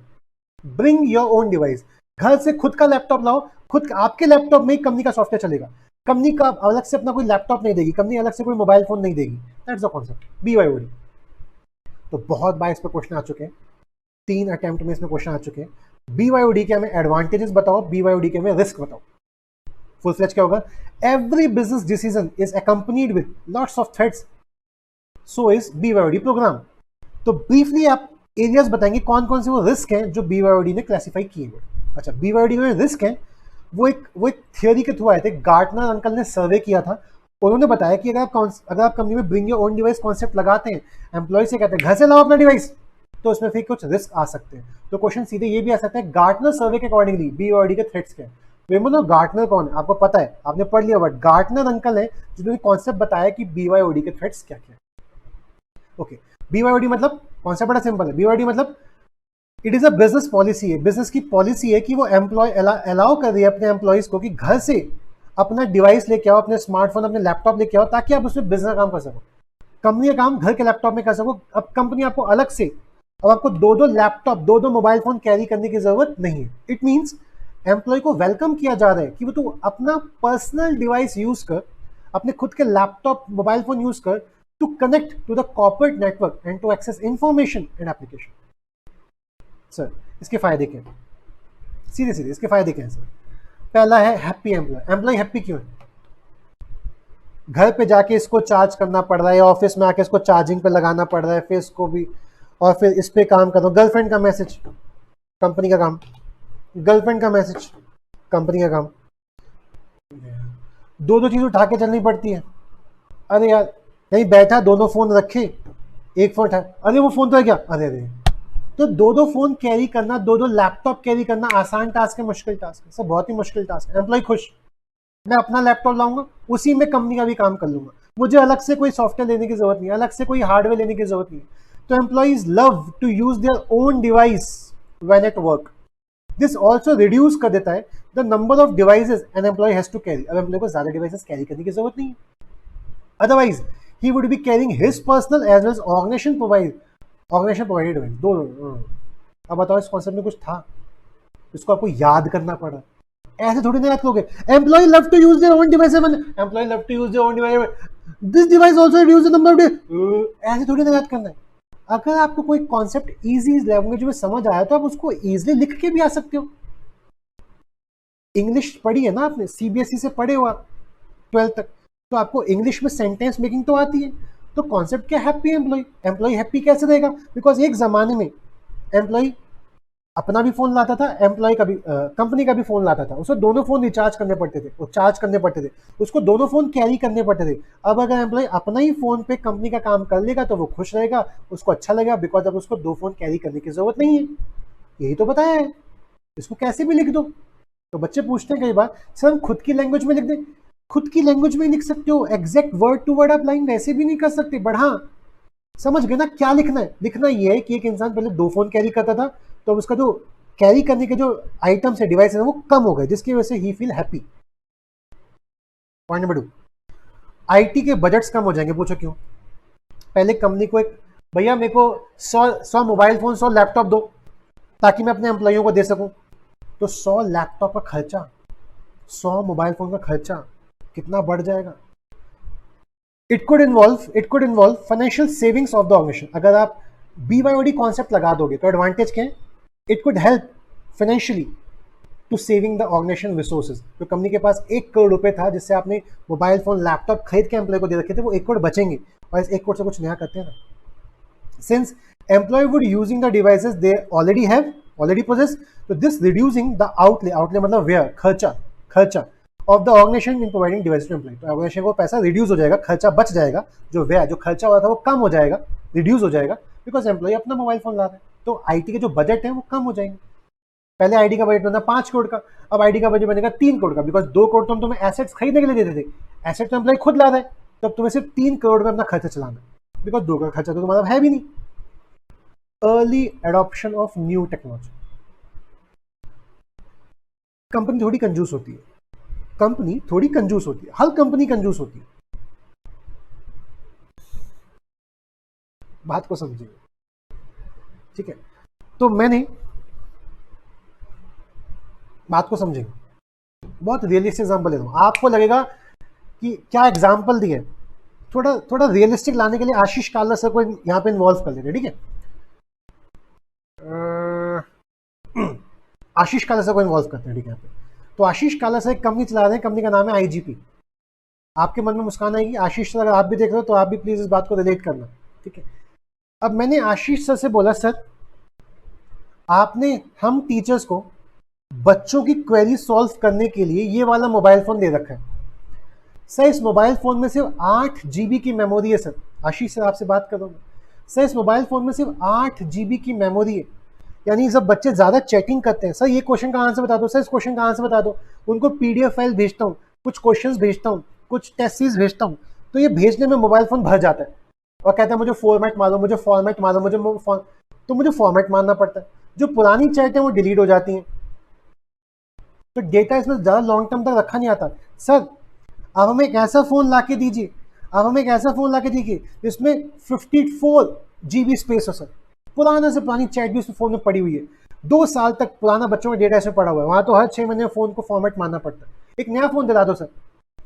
अब आशीष से क्या बोलेंगे, मेरा ऑनलाइन बैच चल रहा है, बच्चे ऑलरेडी बहुत कम पढ़ रहे हैं, बच्चे सोचें भी घर से बैठ के क्या ही पढ़ाई होगी, बच्चे फेस टू फेस ये करना चाहते हैं, बच्चे भी पढ़ाई के मूड में नहीं है, पैसा नहीं आ रहा आईजीपी के पास पैसा नहीं आएगा तो हम आपको फोन कैसे दे देंगे नया। तो कंपनी के पास ना हमेशा बजट कम होते हैं, एम्प्लॉय कहते हैं नया वाला फोन दे दो, तो आशीष से कहते हैं इसी फोन से काम चलाओ, कोई बात नहीं फॉर्मेट मान लो इसी फोन, और जो डेटा पुराना उसको गूगल ड्राइव पे रख लो, इसी फोन से काम चलाओ। नई टेक्नोलॉजी नहीं, पुराना फोन चला जा रहा है, इस फोन में स्क्रीनशॉट का ऑप्शन नहीं है। स्क्रीनशॉट के लिए ऐसे 2 बटन दबाने पड़ते हैं, ये 2 होता है ना, ये 2 बटन दबाओ तब स्क्रीनशॉट आता है।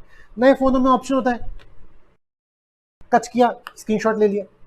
इसमें वीडियो रिकॉर्डर है, मतलब जो स्क्रीन रिकॉर्डर जो स्क्रीन पे चल रहा है उसी को रिकॉर्ड, इसमें स्क्रीन रिकॉर्डर है ही नहीं। तो नए नए, अब अगर मैं खुद के लिए मोबाइल फोन खरीदूंगा, खुद के लिए एम्प्लॉय, एक इंसान जब खुद के लिए मोबाइल फोन खरीदता है तो आशीष सर के पास ऐसा मोबाइल फोन होगा जिसमें स्क्रीन रिकॉर्डर होते हैं। बट जो एम्प्लॉयों को बांट रखा है, बिकॉज हर साल थोड़ी ना बांटेंगे, एक बार हो गया खर्चा, अब 4 साल बाद खर्चा करेंगे तो 4 साल बाद नई टेक्नोलॉजी आएगी। लेकिन इंसान जब खुद के लिए कुछ खरीदता है तो हमेशा लेटेस्ट फोन खरीदता है। तो वही लिखा है, अब एम्प्लॉय खुद का फोन ला रहा है ताकि उसके फोन में कंपनी का भी काम हो सके। तो एम्प्लॉय आज जनरली प्रोएक्टिव होते हैं, पहले से तैयार होते हैं, पहले से एक्टिव होते हैं इन एडॉप्शन ऑफ न्यू टेक्नोलॉजी। अगर मैं खुद के लिए कोई फोन खरीदा हूं तो मैं लेटेस्ट फोन खरीदूंगा, जिसकी वजह से द रिजल्ट इन एनहेंस हो जाएगी productivity of employee, leading to overall growth of business. जबकि पहले मैं कंपनी के फोन में काम करता जो कि पुराना था, तो इसमें काम करने में बहुत समय लगा, फोन हैंग हो गया, टाइम कंज्यूमिंग। फोन फास्ट है, स्पीड फास्ट है, काम फास्ट फास्ट हो रहा है। तो एक एम्प्लॉय खुद का फोन लेगा तो बेहतर टेक्नोलॉजी वाला लेगा, और अब उसी टेक्नोलॉजी में कंपनी का काम हो रहा है तो फास्ट काम होगा। लेकिन पहले कंपनी का काम तो इसमें हो रहा है ना, और ये पुरानी टेक्नोलॉजी है, कंपनी अगला फोन तो 4 साल बाद देगी, कंपनी के भी बजट होते हैं, तो कंपनी का काम फास्ट नहीं हो पाएगा, प्रोडक्टिविटी एनहेंस नहीं हो पाएगी, अच्छी नहीं हो पाएगी। अगला सर, अगला एडवांटेज क्या है? IT reduces support requirement. पहले क्या होता था, आशीष सर सपोज मुझे बच्चों की क्वेरी नहीं लेनी, मैं बोर हो गया क्वेरी लेते देते, कितनी क्वेरी का रिप्लाई करूं, कुछ भी पूछते हैं बच्चे। आशीष से फोन खराब हो गया, ले जाओ, तो उन्होंने स्टाफ को भेजा, आशीष एक स्टाफ ले गया फोन। कब तक दोगे? कहा 2 दिन। अरे 4 दिन लगा यार, लगा 4 दिन बाद दे दो भाई, ठीक है, कोई जल्दी नहीं है मेरे को फोन की, बिकॉज मुझे पता है इसमें सिर्फ ऑफिस का काम होता है, लेकिन इसमें तो मेरा भी काम होता है। इसी में आईजीपी का सॉफ्टवेयर चल रहा है जिसपे मैं चैट के बच्चों को रिप्लाई करता हूँ, खराब हो गया ये। अब आईजीपी ने लैपटॉप नहीं दिया तो आईजीपी ठीक भी नहीं करेगा, और अगर आईजीपी की सपोर्ट टीम होगी भी तो मैं वेट नहीं करूंगा 4 दिन, मतलब 4 दिन में मैं गर्लफ्रेंड से बात ना करूँ, रहने दे, मैं अपनी नियर बाय शॉप पे जाऊंगा, भाई ठीक कर दो मेरा फोन, आज ही मुझे शाम को गर्लफ्रेंड का चैटिंग करनी है। तो एक इंसान अपने मोबाइल फोन को जल्दी ठीक कराता है और कंपनी को देता है तो कंपनी को टाइम नहीं होती है, पूरा प्रोसीजर लगता है। तो आईटी का जो सपोर्ट रिक्वायरमेंट है वो रिड्यूस हो जाएगी, बिकॉज बहुत कम लोग होंगे, बिकॉज लोग अपने फोन पे काम करते हैं, अपने फोन को जल्दी ठीक कराना चाहते हैं, ऑफिस का फोन करता रहे भाई ठीक। तो IT department does not have to provide end user support and maintenance for all the devices, जिसकी वजह से वो खर्चा ही बचेगा।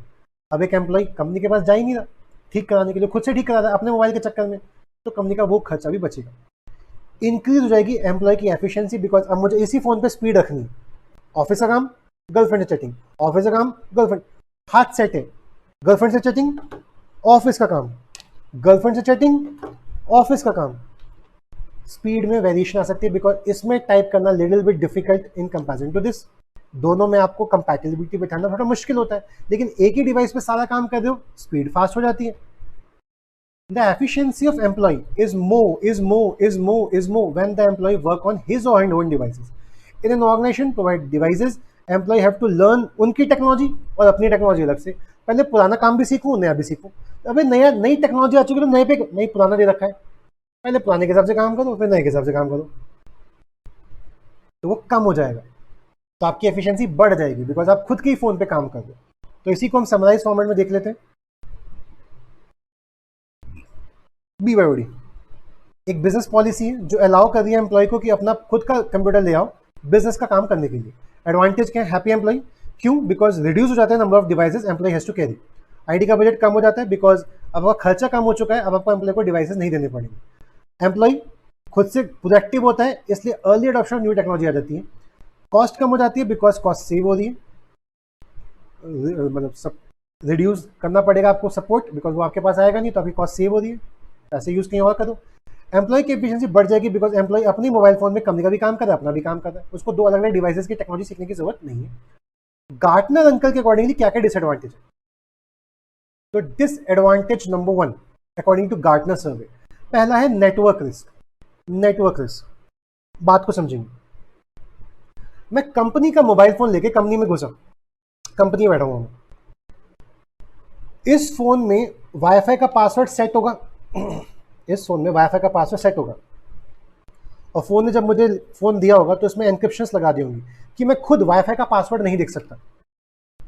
अब क्या हो रहा है, कंपनी कह रही है ब्रिंग योर ओन डिवाइस, मैं ले आया अपना डिवाइस, कंपनी वाईफाई का पासवर्ड बताना, टाइप करूँ, पासवर्ड बदल गया, वेरी गुड। अब मैं कल 3-4 फ़ोन लाऊंगा अपने घर के, वाइफ का भी, बच्चों का भी, दीदी का, बहन का, भाई का, सबका बदला लेगा, सबके मोबाइल फ़ोन ले आऊँगा और सबके मोबाइल फ़ोन में वो वाईफाई का पासवर्ड डाल दूंगा, वाईफाई का पासवर्ड डाल दूंगा और सब पे डाउनलोडिंग हो रही है। अच्छा, बात को समझिए, कंपनी ने लिया है एक पर्टिकुलर बैंडविड्थ का वाईफाई। कंपनी को पता है कि कंपनी में 50 एम्प्लॉई हैं, इस ऑफिस में 50 एम्प्लॉई हैं, तो 50 एम्प्लॉई को चलाने के लिए इतना बैंडविड्थ ऑफ इंटरनेट चाहिए। बैंडविड्थ मतलब डेटा कैरिंग कैपेसिटी, मतलब इंटरनेट की स्पीड, इंटरनेट कितना आएगा एक साथ। तो आप पढ़ते हो आता होगा 46 Mbps की स्पीड आ रही है, 46 Mbps की स्पीड आ रही है, मतलब एक साथ आपकी कंप्यूटर स्क्रीन पे 46 MB डेटा आ रहा है एक सेकंड के अंदर, पर सेकंड, ठीक है। तो इसे कहते हैं बैंडविड्थ, डेटा कैरिंग कैपेसिटी। तो उसने इतना कैपेसिटी का डेटा रखा होगा 50 एम्प्लॉय के लिए, लेकिन एक एम्प्लॉय ही 5 मोबाइल फोन लाया पड़ा है। तो एक्चुअली में 250 मोबाइल फोन इंटरनेट यूज कर रहे हैं, वाईफाई यूज कर रहे हैं, स्पीड ऊपर जाएगी, स्पीड स्लो डाउन हो जाएगी। तो 250 फोन चल रहे हैं, बैंडविड्थ इतना सा है, तो स्पीड स्लो, तो कंपनी का काम भी स्लो स्लो चल रहा होगा।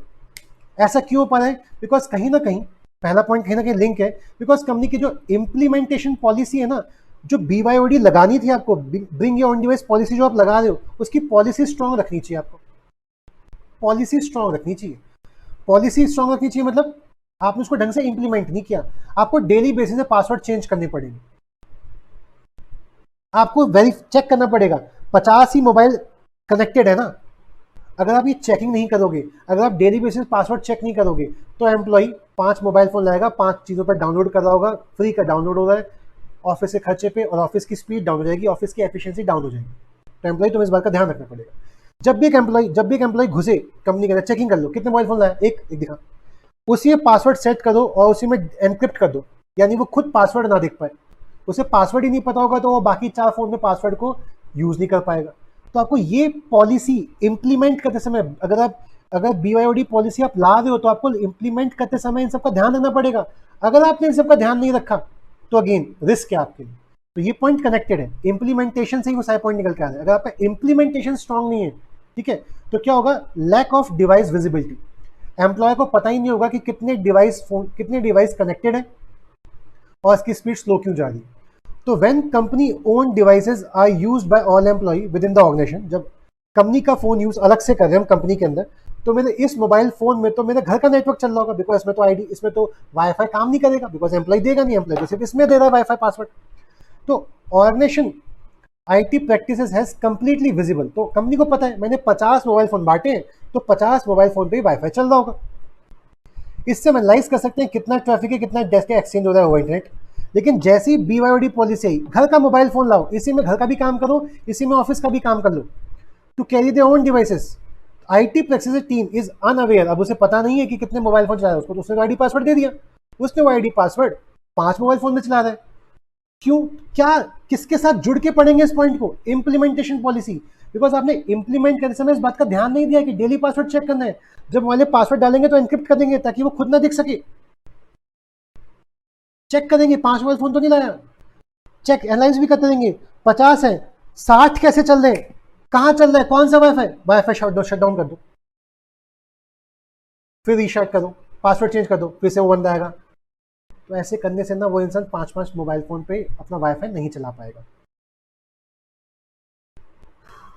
IT practice team is unaware about the number of devices being connected to the internet network, क्यों, बिकॉज उसकी इंप्लीमेंटेशन पॉलिसी वीक है, जिसकी वजह से डिवाइसेस को चेक नहीं कर पा रहा। As network visibility is high importance, this lack of visibility can be hazardous हो सकता है कंपनी के लिए। For example, if a virus hits the network, तो आपको पता ही नहीं चलेगा कि आपको कितने, देखो यहाँ मुझे पता है मुझे यही 50 डिवाइस ठीक करने, एम्प्लॉय 5 मोबाइल फोन लाया पड़ा है, तो आपको ये नहीं पता कि वो किस मोबाइल पे कंपनी का सॉफ्टवेयर चला रहा है, किस मोबाइल फोन को आपको एंटीवायरस से अपडेट करना है। तो ये पता होना बहुत जरूरी है, और इसके लिए आपको इंप्लीमेंटेशन पॉलिसी थोड़ी सुधारनी पड़ेगी। For example, if a virus hit the network and all the devices connected to the network can be scanned, it is probable that some of the devices would miss out on this scan feature, क्यों, because हमें पता ही नहीं कितने network connect, कितने mobile device connected थे।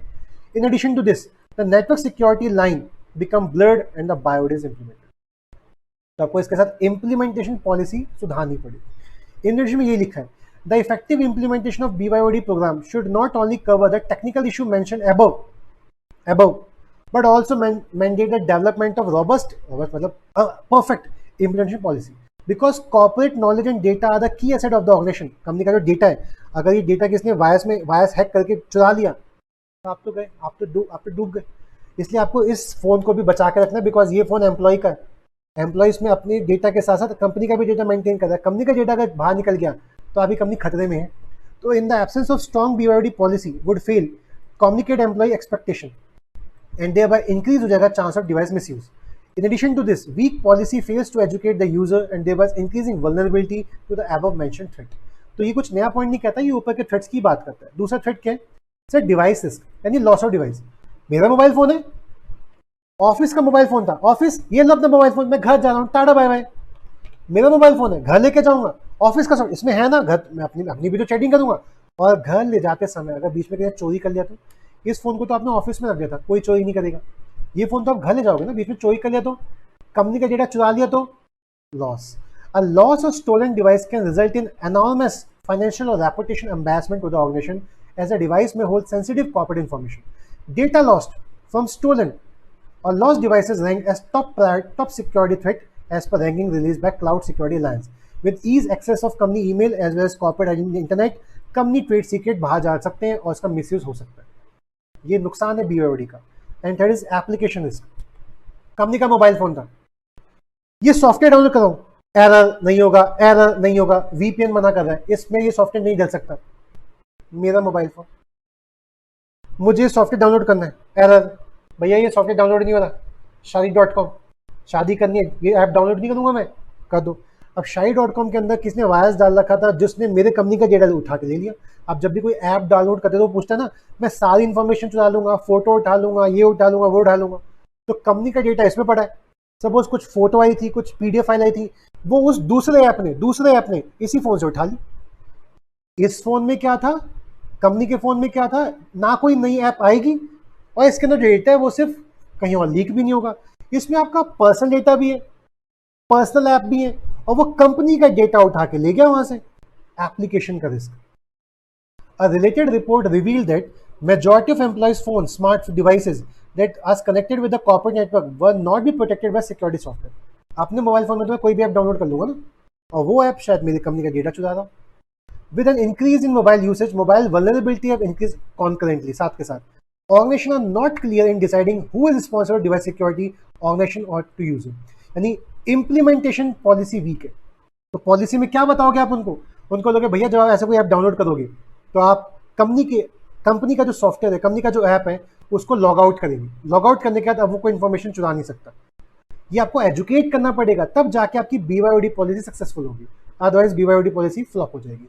तो BYOD policy का नुकसान क्या है सर? नेटवर्क इशू, यानी आपको यही नहीं पता होगा कौन कौन से डिवाइस कनेक्टेड है। जब हमें पता होगा डिवाइस कनेक्टेड कौन सा है तो हम उसको स्कैन कर सकते हैं। जब हमें यही नहीं पता कौन कौन से डिवाइस कनेक्टेड है तो हम स्कैन नहीं कर पाएंगे, बेफालतू का नेटवर्क यूज हो रहा है। डिवाइसेस, आपका कोई से चोरी कर लिया तो कंपनी का डेटा चोरी, कोई सा भी सॉफ्टवेयर डाउनलोड कर लिया तो उसने कंपनी का डेटा चुरा लिया तो एप्लीकेशन रिस्क। और कहीं ना कहीं आपकी BYOD की जो पॉलिसी है इंप्लीमेंटेशन की वो वीक है, जिसकी वजह से चांसेस हो सकते हैं कि डिवाइस का मिसयूज हो जाए।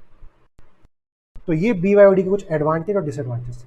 BYOD का एडवांटेज क्या है? Happy employee, lower IT budget, early adoption of new technology by the employee, IT reduce कर देगी support system, support requirement, and employee की जो एफिशिएंसी है वो इंक्रीज हो जाएगी। रिस्क क्या है? 4 है। नेटवर्क रिस्क क्यों? बिकॉज हमें ये नहीं पता कि कितने डिवाइसेस कनेक्टेड हैं। डिवाइसेस क्यों? बिकॉज लॉस हो सकता है, डिवाइस चोरी हो सकता है। एप्लीकेशन रिस्क क्यों? बिकॉज एक एप्लीकेशन में वायरस और मेलवेयर हो सकता है। इम्प्लीमेंटेशन रिस्क क्यों? बिकॉज वीक BYOD पॉलिसीज है। तो ये कुछ BYOD का कॉन्सेप्ट था छोटा सा। देखो आज आपको IoT भी पढ़ाना था लेकिन बहुत टाइम लग चुका है। आज आप इतना रिवाइज कर लो, दैट्स मोर देन सफिशिएंट। हमें कैसे पढ़ाई करनी है मैं आपको बताऊंगा। मैं आपको क्लास में बुक से पढ़ाऊंगा, फिर हम इस तरह से रिवाइज करेंगे। घर जाके आपको इससे रिवाइज करना है। नेक्स्ट डे आके हम दोबारा बुक से पढ़ेंगे। नेक्स्ट डे आपको पुराना रिवीजन, नया रिवीजन इससे करना है। फिर हफ्ते में एक बार आपको एक पूरा रिवीजन करना है। फिर आप इस चैप्टर का टेस्ट देंगे। यानी कहीं ना कहीं आपने एक चैप्टर को 7-8 बार पढ़ना है, फिर रिवीजन में 2-3 बार पढ़ना है, फिर टेस्ट में 1-2 बार पढ़ना है, फिर एग्जाम में पढ़ना है। जब आप इस चैप्टर को ऑलरेडी 10-15 बार पढ़ चुके होंगे, कॉन्फिडेंस देखना अपना क्या सुपर लेवल पे आएगा। आज के इतना काफी है। आज में 2 टॉपिक पढ़े, digital payment and chapter number 4 का दूसरा टॉपिक BYOD पॉलिसी। आज के इतना काफ़ी है। Thank you so much for cooperation. Tata bye bye, चाओ।